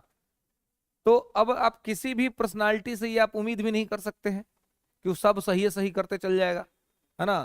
अब कोई भगवान थोड़ी है। तो अब भगवान को भी अगर देखें, जिनको हम भगवान मानते हैं, ईश्वर मानते हैं, उनसे भी हम कहीं ना कहीं हम असंतुष्ट हो जाते हैं। हम सोचते हैं कि यहाँ पर ईश्वर ने थोड़ी गड़बड़ी कर दी, इसको थोड़ा और ठीक कर सकते थे क्या। तो यहां पर क्या हुआ कि इसके बाद गांधी ने अब वापस ले लिया, तो कांग्रेस के अंदर ही गांधी जी का और विरोध होने लगा। तो एक तो पहले यहां पे लिए तो ये तो अलग ही था कि फेल कर गया मैटर, सब आंदोलन वापस लिए, और उसके बाद चल गया लंदन राउंड टेबल कॉन्फ्रेंस में भाग लेने, तो और मैटर खराब हो गया। इस स्थिति को भी कहते हैं वही जो डायलॉग मैंने उस समय आपको सुनाया था कि एक तो पहले से मैटर गड़बड़, ये मैटर सब गड़बड़ करके गांधी जी चल गए राउंड टेबल कॉन्फ्रेंस में। Gandhi ji round table conference में गए पार्टिसिपेट करने, तो कहा जाता है कि राजपुताना नामक जहाज से गए थे। राजपुताना में चढ़ करके गांधी जी कहां चले गए, लंदन। लंदन में कहा गए, तो राउंड टेबल कॉन्फ्रेंस में। राउंड टेबल कॉन्फ्रेंस लंदन में कहां हो रहा था, लंदन में राउंड टेबल कॉन्फ्रेंस कहां पे हो रहा था, लंदन में हो रहा था। लंदन में कहां पे हो रहा था, सेंट जेम्स पैलेस में, है ना, सेंट जेम्स पैलेस में।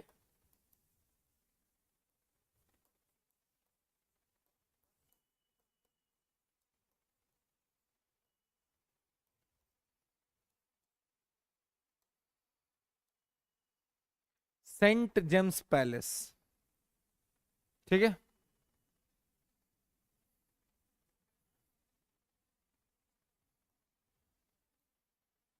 सेंट जेम्स पैलेस में पहुंच गए।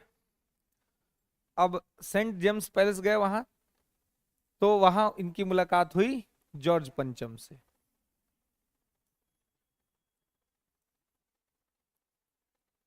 और उस समय भी वहां वही था विपक्ष का नेता, चर्चिल। तभी चर्चिल ने जब देखा गांधी जी को एक ही धोती में, तो कहा अधनंगा फकीर, है ना। कहा कि भाई ये क्या है, अधनंगा फकीर है, क्योंकि कपड़ा ही गांधी पूरा नहीं पहने थे। और इसी में गांधी को ये बात इसने कह दिया। हाँ जी।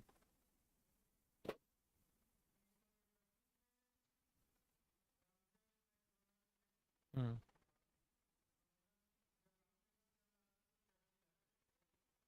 चर्चिल कहाँ गए थे? चर्चिल पहले विपक्ष में थे, अभी विपक्ष थे, यही कर रहे हैं ना। उसमें विपक्ष था वो। ठीक है। तो अभी प्रधानमंत्री भी रामजे ही थे। ठीक है। तो तीनों राउंड टेबल कॉन्फ्रेंस में प्राइम मिनिस्टर एमजे मैकडोनाल्ड ही थे। ठीक है। तो जब उसने देखा चर्चिल ने गांधी को, तो बाप, यह बूढ़े बाबा एटीट्यूड मार रहे थे। नहीं होता है कितना आदमी, है ना, आप देखे नहीं है, है ना, किसी को, और आप उम्मीद पाले हुए हैं कि यार, है ना, मान लीजिए खाली खाली किसी से आप खाली बातें कर रहे हैं ना, अभी फेस टू फेस मुलाकात नहीं हुई है ना। कहीं आप डीपीओपी पर फ्लैट हुए पड़े हुए हैं। कितना आदमी डीपी देखता है ना, डीपी देखे तो, है ना, फिल्टर वाला डीपी फिल्टर का रहबे करता है जी। लड़का का डीपी फिल्टर का हो चाहे ना हो, लड़कियों का डीपी फिल्टर का होबे करता है। होता है कि नहीं होता है जी? होबे करता है कि नहीं होता है, मानने वाला बात है। लड़का फिल्टर, लड़का का फिल्टर यूज करेगा जी? है, मोबाइल में फिल्टर का फंक्शन होता है। लड़का सब वाला की सब कम जानता है कि नहीं? है? हाँ, जो यूज करेगा वो जानेगा। तो हमको लगता है कि एक आध 2% होगा ऐसा जी, है कि नहीं? है एक आध 2%। है, नॉर्मल कन्वर्सन नहीं होगा। तो ब्यूटी प्लस कैसे बोल रहे हो? हाँ। हाँ? तो तो क्या होता है कि अब एक्सपीरियंस है ना, है ना। तो अब देखिए, लेकिन सामान्य तौर पे देखिए, इसको स्वीकार कर, देखिए अब लड़का को तैयार होना हो तो क्या करेगा जी? खूब करेगा तो एगो फेस मैंने तो ये मुंह धो लेगा, है ना, एगो क्रीम लगा लेगा, है ना, एगो एगो ई कर लेगा है। बाप रे बाप, क्रीम पाउडर जी? बाप। हाँ, अरे बहुत चीज रहता है भाई। हाँ, हाँ, बड़का डिब्बा एगो आता है ना, वो तो बहुत सारा चीज, है ना। अरे ये तो दिखता नहीं है जी, हम कल खरीदेंगे, दिखता नहीं है जी। अरे हम लोग समाज में ना है, सोसाइटी के अंदर में है ना। तो देखता ही है आदमी कि बाप रे बाप क्या हो रहा है कि नहीं? आ, ऐसा थोड़ी देखिए ये सब चीज। हाँ। नहीं नहीं, अब ऐसा नहीं कि बारिश में ये हो जाएगा, लेकिन कहने का मतलब है कि ये तो स्वीकार करना पड़ेगा। और इसमें स्वीकार करने में कोई बुराई भी नहीं है ना। इसको करने में कोई बुराई भी नहीं है, क्योंकि जो लड़कियां होती हैं, जो महिलाएं होती हैं, उनको सजने संवरने में टाइम तो लगता है, और बहुत सारा इक्विपमेंट आता है उनको, है ना। वो सब इक्विपमेंट अपना सब यूज करती हैं। लड़का को अगर खूब तैयार होना होगा तो अपना दाढ़ी बनवा लेगा बढ़िया से, खूब बाल उल कटवा लेगा, है, और ये करेगा। यहाँ तो बाप रे, है ना। एगो और अभी हमको कुछ होता है जी, एगो होता है पेडिक्योर और मेनिक्योर, कुछ होता है। लड़का भी करवाता है, नोहवा होगा सब कर। हाँ, ये होता है। हमको यार ये कोची है भाई, अब बताइए, है ना। हाँ? तो, तो कहने का मतलब है कि मतलब ये तो मतलब होता है। अच्छा। हाँ, नहीं ऐसा सब कोई। हाँ लगा है, बिल्कुल, हाँ जी। बिल्कुल, ये पेटेंट नहीं है ना, पेटेंट नहीं है। लेकिन लेकिन देखिए आ, हाँ हाँ नहीं देखिए, ये इसको इस डिस्कशन को नकारात्मक व्यू में नहीं लेके जाना है ना। ये आप लोग इसको क्या आप लोग इसको इंटेंशनली बना लेते हैं, वो सब नहीं बनाना चाहिए, ठीक है। और देखिए ये सब बाहर बोलने का जरूरत नहीं, खाली ऐसा थोड़ी कि हम लोग बाहर देखते हैं, अपना घर में नहीं देखते हैं क्या? देखते हैं। अरे बहनें हैं तो दिखबे करती है ना। हमारे तो बहन है दूगो, हम देखते हैं कोची लाई है जी, तो कहते हैं कि अरे ये हमने हम लोग बताओ तो दिखाओ तो कोची लिखल है, तो हम लोग पढ़ते हैं, है ना। तो है, भाभी है घर में, माँ है, सब लोग तैयार होता है। तो थोड़ा ना आप खाली दूसरा को मत बोलिए, इतना नहीं। ध्यान रखिएगा इस चीज का, कभी भी इस तरह का कोई बात मत ना बोले जिससे कि इंटेंशनली किसी को आप हर्ट कर दे, ये नहीं, है ना। अगर किसी का आप भलाई बुराई करते तो आप उसको अपने पास भी देखिए, हम सब लोग देखते हैं, है ना। हाँ लेकिन अब क्या है, तो आप देखिए जब माता लक्ष्मी का भी घर में पूजा तो श्रृंगार का सामान चढ़ाया जाता है, पंडित जी लिखवाते हैं, तो ये बनाया हुआ चीज है। तो जो बनाया हुआ चीज उसके लिए क्रिटिसाइज करने का जरूरत नहीं है, बस स्वीकार करने का जरूरत है, मानने का जरूरत है ना। कि और सबका अलग अलग स्ट्रक्चर है, सबके अलग अलग ये है स्थिति है, तो उसके हिसाब से ये होता है। तो स्वीकार करने का सहजता होना चाहिए बस, कि हमारे अंदर जो है उसको हम स्वीकार करें, सामने अंदर में जो उसको स्वीकार करें, और इंटेंशनली किसी को ऐसा कुछ ना कहें या कहने का कोशिश ना करें जिससे कि किसी को लगे कि हमारा आलोचना किया जा रहा है या हमको ये किया जा रहा है ना। हाँ आलोचना अगर करना है तो करिए, सही मुद्दे पे अगर लगे कि हाँ ये आलोचना का बात है तो, है ना। हम्म हम्म दिलवाना पड़ेगा, नहीं दिलवाएंगे तो घर से खेदा जाएंगे है कि नहीं? कैसे नहीं दिलवाएंगे आप? हाँ दिलवाना पड़ेगा, नहीं दिलवाएगा तो उपाय हो जाएगा, बिल्कुल। इसमें इसमें हाल है पाकिस्तान वाला, इलाजो करेगी घरवा में धर के, आप बोलने का हिम्मत तो नहीं करेगा। अब बाहर आके आप कहियो नहीं सकते हैं कि हमारा इलाज हुआ है, कहेंगे नहीं कहेंगे, है कि नहीं। इसलिए जितना अच्छा है इस सबको स्वीकार कर ले, कोई बात नहीं, है ना। एक्सेप्ट करे और उसको प्रोवाइड कराए, इसमें कहीं कोई दिक्कत है, कोई समस्या नहीं है, ठीक है। अच्छा ऐसे आप पहले कहिएगा, लेकिन अगर आपकी पत्नी हो, चाहे आपका कोई भी कोई मैटर हो मान लीजिए, तो आप चाहिएगा ना कि वो बढ़िया दिखे, तो आप उसका पूरा फ्रीडम तो दीजिएगा ही, कि भाई आपको जो भी आपको यूज करना है आप क्या करिए, आप कीजिए।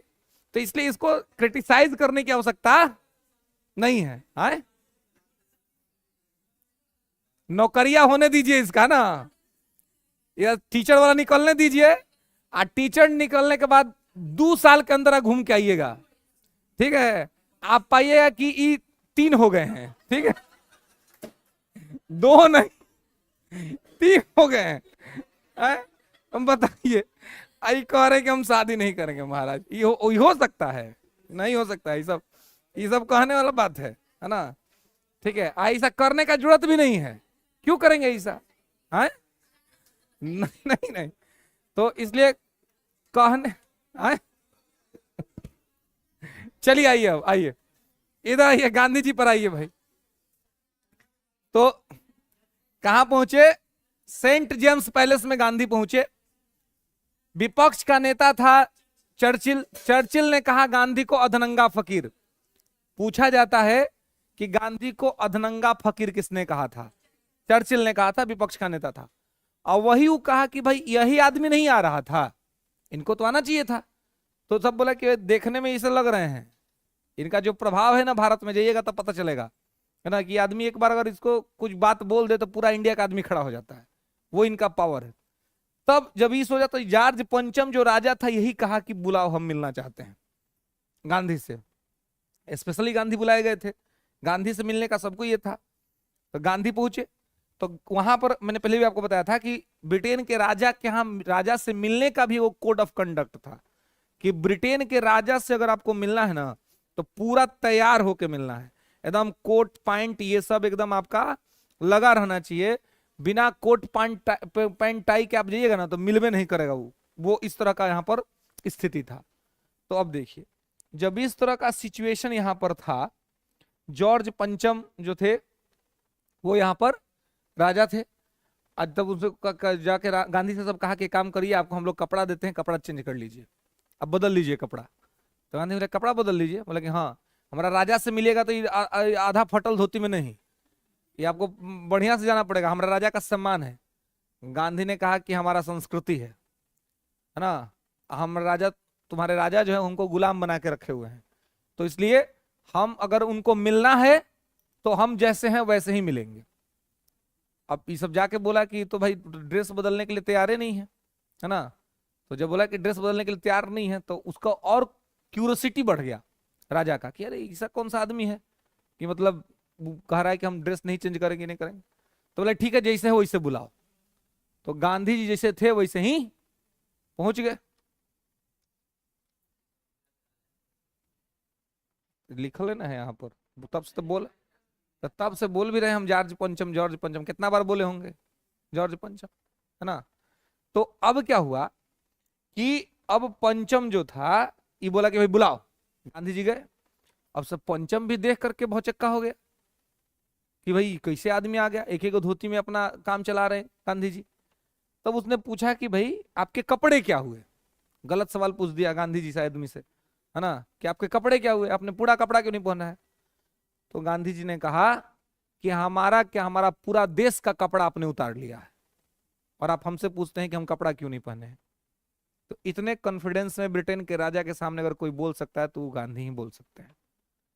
तो आज जो कुछ लोग मिल जाता है गांधी का आलोचना करने वाला, उसको कह दिया जाए कि अपना एगो विधायक से कुछ बोल के दिखा दो तो नहीं बोल पाएगा, है ना, है ना। हाँ जी, एगो एगो ना, हाँ। लेकिन गांधी जी वैसा थे कि वहां पर भी जाकर के वही बात बोल के आ गए, है ना।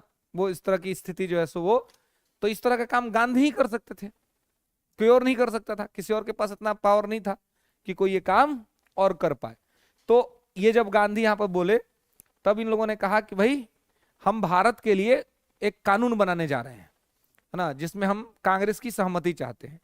ये सब बात हो ही रहा था कि इसी बीच अंग्रेजों के ही एक कहीं अपना एक बैकग्राउंड बनाया हुआ था, उस बैकग्राउंड में भीमराव अंबेडकर की एंट्री हो गई और भीमराव अंबेडकर ने डिमांड कर दिया कि हरिजनों के लिए आप दे दीजिए हमको पृथक निर्वाचन, ये प्रोविजन जो है सो जरूर रख दीजिए, हरिजनों का पृथक निर्वाचन। अब जब इस सेपरेट इलेक्शन का मांग कर दिया ना, अब पूरा मुद्दा इसी पर आ गया। अभी जैसे गांधी जी को पता चला कि अंबेडकर साहब ने हरिजनों के लिए पृथक निर्वाचन डिमांड कर दिया तो गांधी जी विरोध में उतर गए। इस मुद्दा को ब्रिटेन ने उठा लिया। ब्रिटेन ने कहा कि नहीं, जब वहां पर डिमांड हो रहा है, वहां के जो पिछड़े वर्ग के जो नेता हैं वो ये डिमांड कर रहे हैं, तो हम लोग सेपरेट इलेक्शन देंगे। अब वो सेपरेट इलेक्शन सब तैयार हो गया, क्योंकि उसको फायदा इससे क्या होना था कि भारत और कमजोर हो जाता। पहले भारत को उन्होंने 1909 के मार्ले मिंटो एक्ट में मुस्लिम वर्ग के लिए पृथक निर्वाचन देकर के भारत को कमजोर कर दिया। अब यहां पर कमजोर कर देना चाहते थे वो हरिजनों को पृथक निर्वाचन देकर के, कि हरिजनों को हम सेपरेट इलेक्शन दे देते हैं, उधर उनको सेपरेट इलेक्शन दे देते हैं।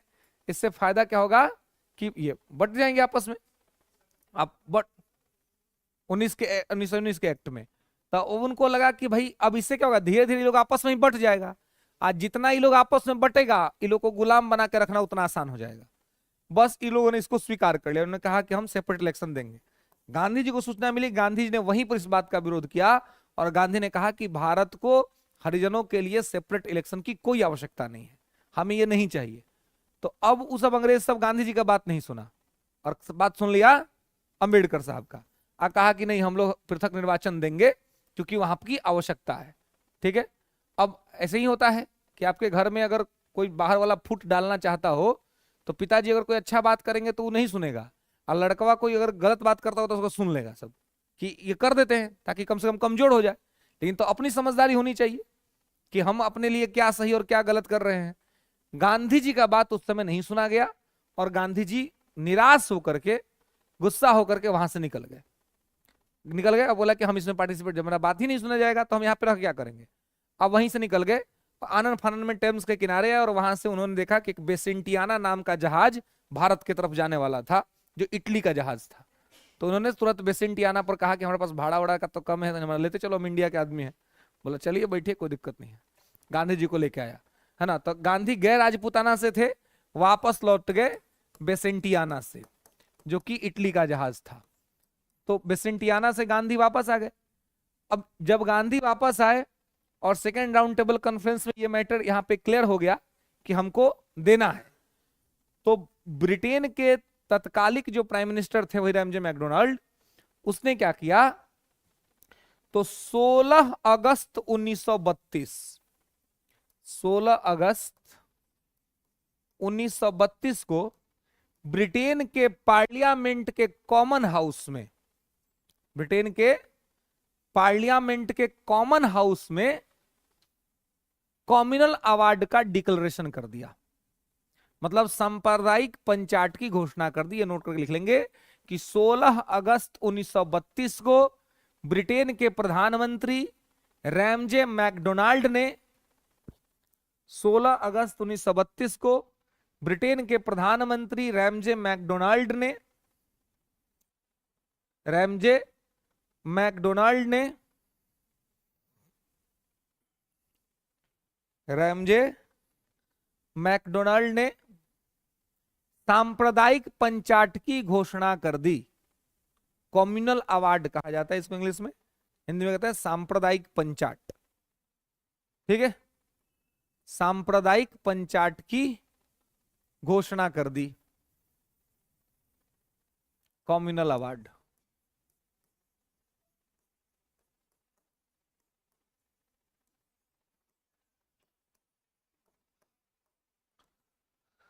सांप्रदायिक पंचायत की घोषणा कर दी।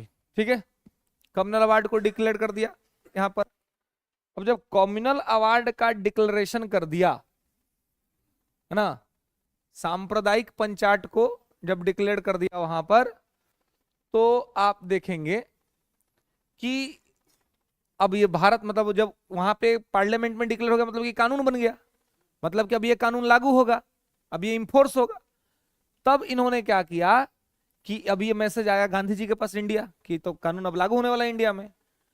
और गांधी जी जब वापस आए वहां से, तो देखिए भारत में स्थिति क्या थी कि एक तो गांधी ने जब आंदोलन वापस ले रहे तो भारत के लोग खुश नहीं थे, भगत सिंह को फांसी हो गई, लोग इस बात से भी खुश नहीं थे, और ऊपर से गांधी जी लंदन गए, ये लोग चाहते नहीं थे कि जाए, आज जा करके वहां से खाली हाथ लौट गए थे, कुछ लेके भी नहीं आए थे, है ना। तो ऐसे में क्या हो गया कि चौतरफी गांधी के प्रति लोग जो थे वो थोड़ा निगेटिव हो गए थे, नकारात्मक हो गए थे, क्योंकि मान रहे थे कि गांधी मनमानी कर रहे हैं, अपने हिसाब से चीजों को करने की कोशिश कर रहे हैं केवल, और इसका कोई भी पॉजिटिव रिस्पॉन्स नहीं हो रहा है। यही कारण था कि जब इस वर्ष कांग्रेस का 1931 का कराची अधिवेशन हुआ, तो भारत में ही, भारत के लोगों ने ही गांधी वापस जाओ के नारे लगा दिए, गो बैक गांधी, और गांधी को काला झंडा दिखा दिया। तो गांधी भी एटीट्यूड वाला आदमी, गांधी कहां डरते थे किसी से, क्योंकि उस आदमी, देखिए एटीट्यूड सबसे अधिक किसका चलेगा, जिसको किसी से कोई लोभ लालच नहीं हो। तो गांधी को कोई ना पद चाहिए था ना कुछ चाहिए था, गांधी भी कह दिए कि गांधी मर सकता है, गांधीवाद नहीं। 1931 के कराची में ही गांधी ने कहा कि गांधी मर सकता है, गांधीवाद नहीं। और ये लोग गांधी को अपना ब्लैक झंडा फ्लैग दिखलाया, गांधी का विरोध किया, गांधी वापस जाओ, गो बैक गांधी का नारा लगा। लेकिन गांधी ने कहा कि मैं, मेरा जो विचारधारा है, मेरी जो आइडियोलॉजी है, मैं उससे कॉम्प्रोमाइज नहीं करूंगा, मैं उसके हिसाब से ही चलूंगा। ठीक है, हालांकि कुछ डॉक्यूमेंट्स, कुछ फैक्ट्स इस बात की तरफ भी इशारा करते हैं कि ऐसा नहीं था कि गांधी ने कोई प्रयास नहीं किया था, गांधी ने प्रयास तो किया ही था, लेकिन अंग्रेजों ने ही गांधी के साथ धोखा किया, है ना। और ऐन मौके पे भगत सिंह के फांसी का टाइम भी बदल दिया गया था, है ना, आनन फानन में, ताकि किसी को कुछ पता ना चले, और जल्दीबाजी करके गांधी को, भगत सिंह को फांसी दे दी गई थी। तो लेकिन लोगों का ये कहना है कि भाई अगर जो ये, जब ये हो रहा था ये समझौता, अब फांसी हुई 23 मार्च को और समझौता हुआ 5 मार्च को, अच्छा खासा समय रहा बीच में।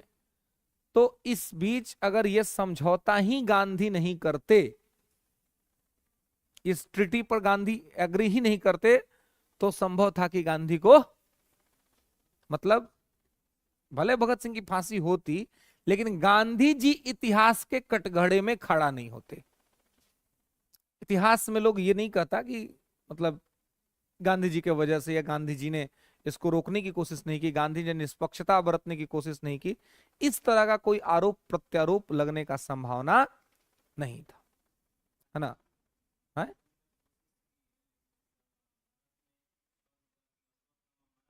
हम्म। हम्म। हम्म।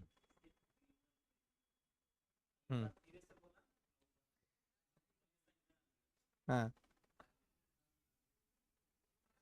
देखिए, अब चूंकि इसमें कुछ भी हो सकता है ना, क्योंकि अब तो ये घटनाएं घटी और इतिहास में अलग अलग डॉक्यूमेंट्स अलग अलग बातों को करते हैं, लेकिन आपको ये फैक्ट्स ध्यान रखने हैं कि यहाँ पे क्या क्या चीजें हुई थी। हाँ जी।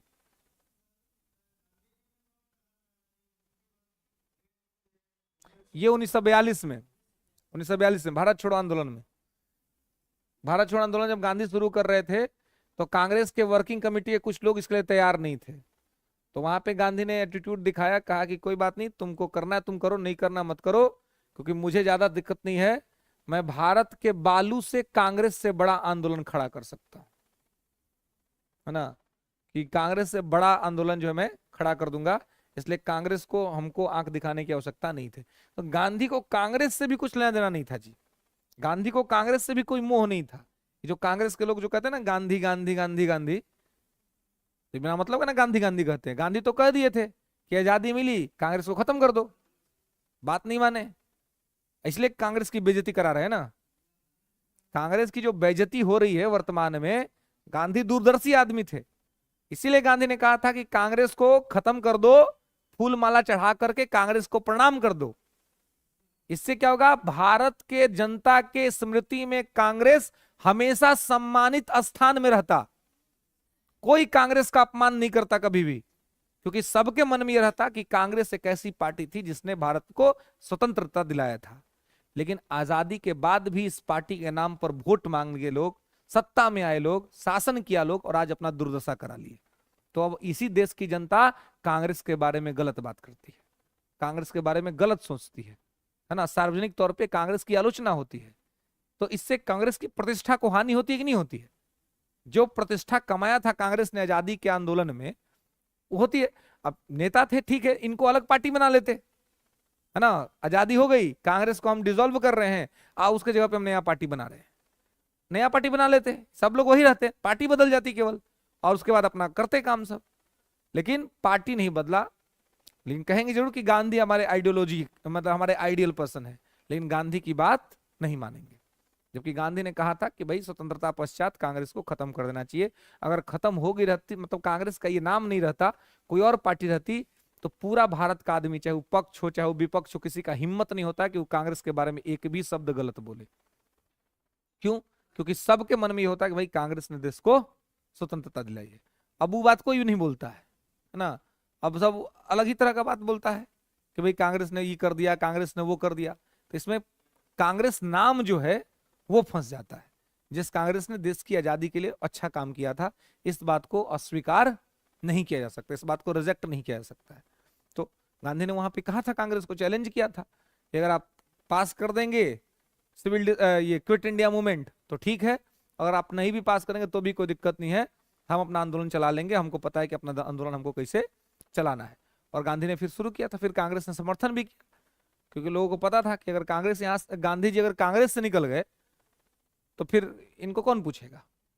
उस समय गांधी के पार्लर कोई लीडर भी नहीं था इनके अंदर में, एक व्यक्ति थे सुभाष चंद्र बोस, तो खुद ही बेचारे चले गए यहाँ से, है ना? हालांकि वो भी गांधी जी का सम्मान करते थे, सुभाष चंद्र बोस भी, उनका विचारधारा में मतभेद था, लेकिन सम्मान करते थे गांधी का, उसमें किसी प्रकार को दिक्कत समस्या नहीं थी।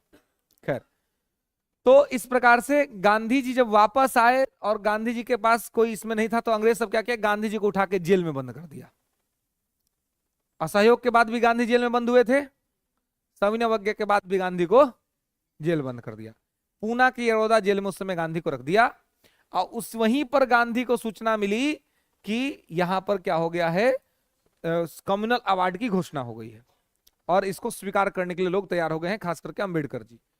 अब गांधी ने सोचा कि भाई अगर इसका विरोध नहीं करेंगे तो दिक्कत हो जाएगा, देश और ज्यादा कमजोर होगा। तो कहा जाता है कि 20 सितंबर 1932 को गांधी जी भूख हड़ताल पर बैठ गए। कहां? पूना के यरवदा जेल में। लेंगे कि 20 सितंबर 1932 को गांधी जी 20 सितंबर 1932 को गांधी जी पूना के यरवदा जेल में भूख हड़ताल पे बैठ गए। पूना के यरवदा जेल में भूख हड़ताल पर बैठ गए।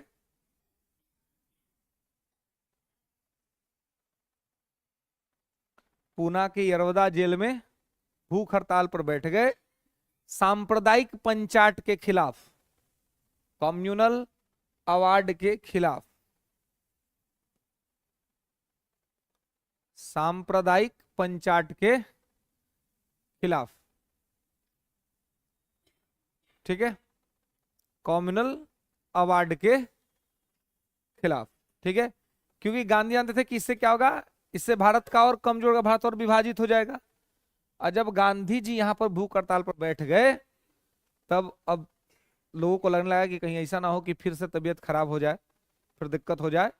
तो लोग चले गए मनाने गांधी जी को, और कुछ लोग गांधी को मना रहे थे और कुछ चले गए अंबेडकर के पास और कहा कि भाई देखो, बाबा जेल में भूख हड़ताल पर बैठे हुए हैं, तबीयत अगर खराब हो गई, कुछ दिक्कत हो गया तो पूरा देश तुम्ही को दोषी मानेगा कि तुम्हारा वजह से बाबा चले गए हमारे। अब देख लो, इतना बड़ा पाप अगर सर पे ढो सकते हो तो ठीक है। तो अम्बेडकर साहब ने कहा कि सही में भाई बहुत ही जिद्दी आदमी है, जाना पड़ेगा। फिर अंबेडकर आए पूना यरवदा में, और गांधी और अंबेडकर के बीच डायलॉग हुई। गांधी ने अंबेडकर को समझाया कि भाई देखिए, आप जो जिसका समर्थन कर रहे हैं, आपका यही डिमांड है ना कि हरिजन वर्ग का प्रतिनिधित्व बढ़े, उनकी संख्या कम है, तो हम प्रतिनिधित्व बढ़ाने को तैयार हैं, हम संख्या बढ़ा देते हैं। सेंट्रल लेजिस्लेटिव असेंबली में उनकी संख्या 72 है, हम उसको बढ़ा करके 148 कर देते हैं, 148 कर दिया गया।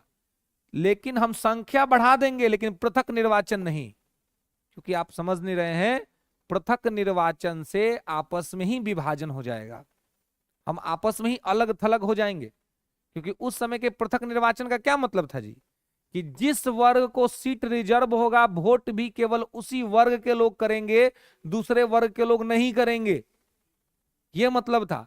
तो यानी कि उस क्षेत्र के अंदर की जो अन्य जनता रहती वो सेपरेट हो जाती, अलग थलग हो जाती।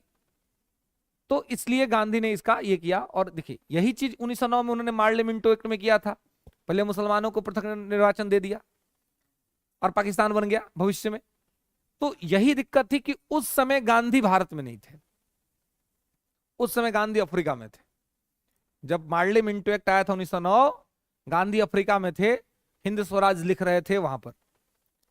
और इस वजह से और यहां पर किसी ने मार्लियामेंटो एक्ट का विरोध नहीं किया और वो आसानी से चल गया। और गांधी जब आए तब अच्छा खासा टाइम निकल गया था, तो इसको वापस नहीं लिया पाए। लेकिन यहां पर अगर गांधी इग्नोर कर देते तो आज जो ये भारत इतना बड़ा आपको दिख रहा है, इसमें के और कितने टुकड़े आपको दिखते। तो गांधी ने यहां पर कहा कि भाई हमको जो है सो अब इसको ये करना है और वापस ले लीजिए आप।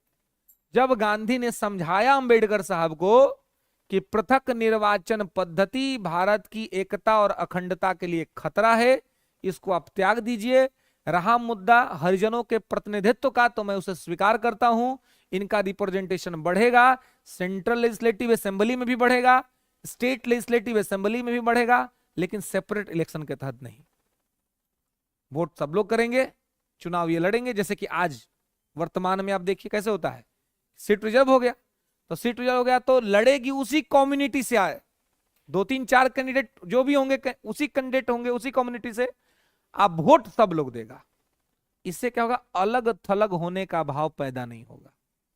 नहीं तो मान लीजिए कि आज ही लोकसभा का चुनाव हो रहा है, इसमें कोई नियम बन जाए, नियम बना के ये कह दिया जाए कि खाली इसी जाति के लोग वोट करेंगे इस आदमी को, इसी धर्म के लोग वोट करेंगे इस आदमी को, बाकी वहां की रहने वाली जनता वोट नहीं करेगी, तो किस तरह का माहौल बनेगा, विभाजन हो जाएगा ना, झगड़ा हो जाएगा, लोग आपस में लड़ जाएंगे। और यही अंग्रेजों ने उस समय किया था। और अंग्रेज चाहते थे कि विभाजन हो जाए। कोई भी आदमी जिसको आपके ऊपर रूल करना होगा ना, वो सबसे पहले आपको कमजोर करने के लिए आपका विभाजन करवाएगा। आपके परिवार को कमजोर करने के लिए आपको आपके पिता के खिलाफ भड़का देगा, आपको अपने भाई के खिलाफ भड़का देगा कि तुम्हारा भाई अच्छा नहीं है ना। अब इससे क्या होगा कि जैसे ही आप अपने घर में एक संदेह के वातावरण में जाएंगे तो वहां पर क्या होगा, अब बाहर वाला आदमी आप पर शासन कर लेगा, बाहर वाला आदमी उसका लाभ उठा लेगा। इसलिए इस चीज का हमेशा एक चीज ध्यान रखना होता है कि अगर कभी भी आपके अपनों के बारे में कोई आपसे कोई शिकायत करता है या आपके अपनों से कोई झगड़ा हो जाता है, तो उस झगड़े में जीतने का एक ही तरीका है, आप स्वयं हार जाइए। आप स्वयं कह दीजिए कोई बात नहीं, मेरी ही गलती रही होगी। अब पिताजी से क्यों लड़ना किसी बात पे? अगर आपको समझ में आ भी रहा है कि पिताजी के कुछ डिसीजंस ऐसे हैं जो आपके हित में नहीं है, हो सकता है कभी कभी लगता है लोगों को ऐसा, भाई का कुछ डिसीजन है जो आपके हित में नहीं है, स्वीकार कर लीजिए, कोई बात नहीं, नहीं है तो नहीं है। लेकिन बहुत से लोग हैं जो पिता से लड़ बैठते हैं, भाई से लड़ जाते हैं। हमारे एक कट्ठा तू जोत रहा है तो और हम जोत लेंगे, है ना, एक एक कट्ठा के लिए, 6-6 बीघा के लिए, दू धूड़ के लिए, है ना, घर के खिड़की के लिए, घर के पैसे के लिए लोग भाई से लड़ लेते हैं। तो ये सब हमारा संस्कार संस्कृति नहीं है ना जी। अगर हम राम को मानते हैं, राम को पूजते, तो राम ने ऐसा कभी किया? हम लोग के तक संस्कृति में एक ही चीज है कि दो मतलब 4 भाई है और चारों भाई जो है वो अपना अयोध्या जैसा बड़ा इंपेरर राज्य को फुटबॉल के जैसे खेल लिया आपस में। एक मार देता है तुम रख लो, एक कह रहा तुम रख लो, एक कह रहा तो तू ही रख लो, तो तू ही रख लो, कोई नहीं रखता है। ये हमारी संस्कृति की विशेषता है। हमारी संस्कृति की विशेषता ये नहीं है कि बाप को मार दो, भाई को मार दो, राजा बन जाओ, सम्राट बन जाओ, ये नहीं है कल्चर हमारा। लेकिन अगर हम उस कल्चर में जाएंगे तो क्या होगा, आपका अपना ही विभाजन हो जाएगा, अपना ही परिवार टूट जाएगा। लेकिन दिक्कत क्या है कि आजकल लोग इस सब चीज जो है सो नहीं सोचते हैं ना। सबसे बड़ा समाजवाद में, परिवार में, गांव में क्या दिक्कत होता है जी, कि हम कमा रहे हैं, हमारा दूसरा भाई खा रहा है, दूसरा भाई का बच्चा खा रहा है, सब दिक्कत होता है ना। सामान्य तौर पर इस तरह की दिक्कतें होती हैं गांव में, परिवार विभाजित हो जाते हैं इस सब चीजों को लेकर के। न्यूक्लियस फैमिली इसलिए बनती है, शहरों में लोग एक एक हस्बैंड वाइफ, उनका बच्चा काहे रह रहा है, गांव में चल जाएगा तो उसका पटवे नहीं करेगा, अपने सास से नहीं पटेगा, उसका अपने बाप से नहीं पटेगा, अपने भाई से नहीं पटेगा, दिक्कत ना है। अकेले रहने का कारण क्या है कि क्योंकि खुश नहीं रह रहे हैं लोग, क्योंकि दिक्कत यह है कि हमार पति कमा रहे हैं, हमारा खाएगा उस तोहर पति पहले उनकर मैंने उनका ना बच्चा है जी, वो ना तुमको पाल पूछ के तुमको सुपुर्द कर दिए हैं कि लो अब संभाल लो, है कि नहीं? वो थोड़ा ना तुमको गिफ्ट में मिल गया है, क्या ली 20-22 साल का आदमी तुमको गिफ्ट में मिल गया लो। अरे भाई उसको 20-22 साल का, 25 साल का मजबूत इंसान, पढ़ा लिखा इंसान बनाने में माता पिता का पैसा लगा है, इमोशन लगा है। भाई है घर में तो उसका भी कुछ त्याग रहा होगा, छोटा हो चाहे बड़ा हो, तो उसका उसके प्रति जिम्मेवारी बनता है कि नहीं बनता है? आप कमा रहे हैं, आपका भाई मान लीजिए कि नहीं कमा रहा है, तो उसके प्रति आपकी जिम्मेवारी नहीं बनती है क्या? खाली यही सोचिएगा कि नहीं हम हमारे पास सब रह जाए। यही जो लोग सोचते हैं उनके पास दिक्कत है। लेकिन जो ये मान रहा है कि ठीक है हमारे पास 100 ही रुपए है, तो हमारे अगर 2 भाई हैं तो वो 100 बढ़ जाएगा 50 में, कोई दिक्कत नहीं है। तो वहां पे आप देखिए कि हो सकता है कि थोड़ी पैसे कम होंगे लेकिन शांति ज्यादा होगा। लेकिन कहीं पर आप देखेंगे कि पैसे खूब हैं लेकिन अशांति भी खूब है, सेटिस्फेक्शन नहीं है, आपस में सेटिस्फेक्शन नहीं है। और जब आप घर में ही आपका सेटिस्फेक्शन नहीं है तो आप बाहर क्या सेटिस्फेक्शन ढूंढिएगा? बाहर का लड़ाई आपको परेशान नहीं करता है, बाहर कोई आपका दुश्मन बन जाए आपको परेशान ज्यादा नहीं होगा, आप निपट लीजिएगा।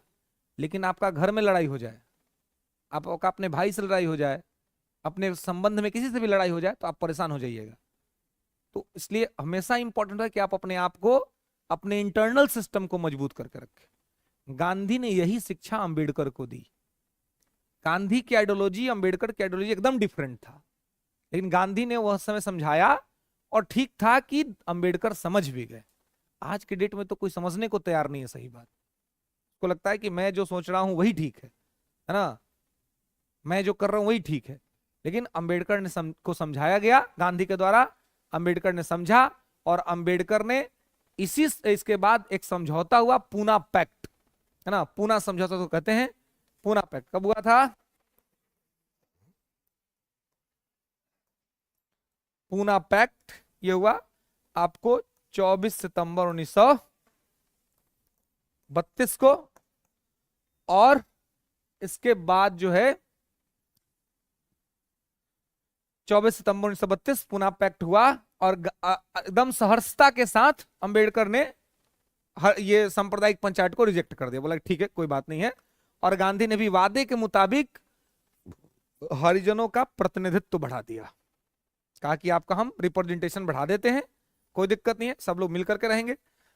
इस गांधी के इस इनिशिएटिव से अंग्रेज जो है वो देखते रह गए कि किस प्रकार से हमने कितना बढ़िया चाल चला था, हमने कितना बढ़िया केले के छिलके डाले थे कि चलने वाला का पैर फिसल करके गिर के टूट जाएगा, लेकिन गांधी जैसा देख के चलने वाला आदमी था जिसने छिलकों को साफ कर दिया पुनः पैक्ट के माध्यम से, और भारत एक अलग विभाजन से बच गया, भारत एक अलग संकट में जाने से बच गया।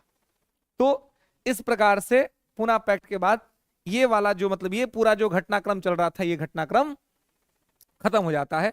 हालांकि इसके बाद फिर गांधी इस मूवमेंट को शुरू करते हैं, इस मूवमेंट को फिर से शुरू करते हैं, लेकिन फिर उसका कोई मतलब नहीं रहता है, क्योंकि लोग गांधी से नाराज रहते हैं, तो गांधी से इस मूवमेंट में फिर दोबारा लोग जुड़ते नहीं है, इसलिए फिर इसका कोई खास मतलब नहीं रहता है। ठीक है, अब इसके बाद फिर गांधी चल जाते हैं विरामावस्था में। असहयोग किया, असहयोग के बाद विराम किया, अब फिर आके सविनय अवज्ञा किया, और सविनय के बाद फिर विराम में चले गए, और फिर सीधे 1940 में गांधी लेके आते हैं व्यक्तिगत सत्याग्रह, और वही व्यक्तिगत सत्याग्रह को आगे जाकर के वो कन्वर्ट कर देते हैं क्विट इंडिया मूवमेंट में, भारत छोड़ो आंदोलन में। ठीक है, तो आगे लिखेंगे गांधी का व्यक्तिगत सत्याग्रह 78 था, 78 से 148 कर दिया गया था। ठीक है, तो आगे लिखेंगे व्यक्तिगत सत्याग्रह, इंडिविजुअल सत्याग्रह लिखेंगे। व्यक्तिगत सत्याग्रह का प्रस्ताव कांग्रेस के किस अधिवेशन में पास हुआ था जी?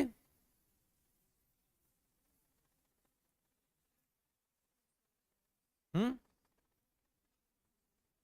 1940। हाँ, तो 1940 में कहा, कब? रामगढ़, गुड, रामगढ़ में। अध्यक्ष कौन थे? मौलाना अबुल कलाम आजाद, है ना, मौलाना अबुल कलाम। हाँ,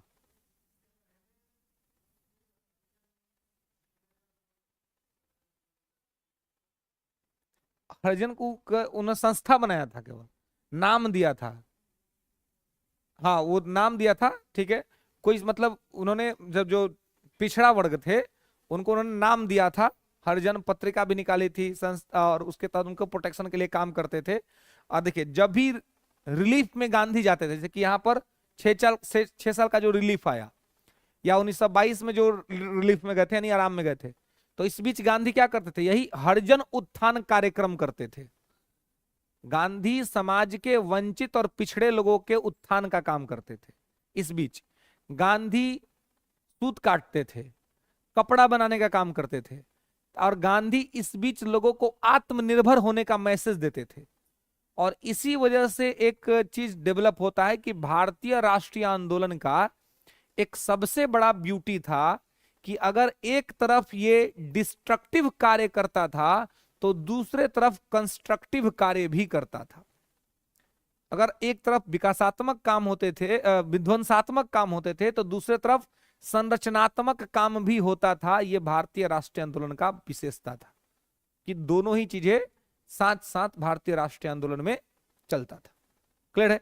तो यहां पर ये सारी चीजें हुई। उसके बाद व्यक्तिगत सत्याग्रह का अपना पृष्ठभूमि बना, जिसमें 1940 के कांग्रेस के रामगढ़ अधिवेशन में मौलाना अबुल कलाम जब अध्यक्ष थे, तो उनकी अध्यक्षता में व्यक्तिगत सत्याग्रह का प्रस्ताव पास किया गया, और यह कहा गया कि गांधी के नेतृत्व में इस आंदोलन को चलाया जाएगा। ठीक है, और ये मूवमेंट कैसे चला, किस तरह चला, इसको देखेंगे आगे नेक्स्ट क्लास। ठीक है, यहां तक मुझे कोई समस्या है ना?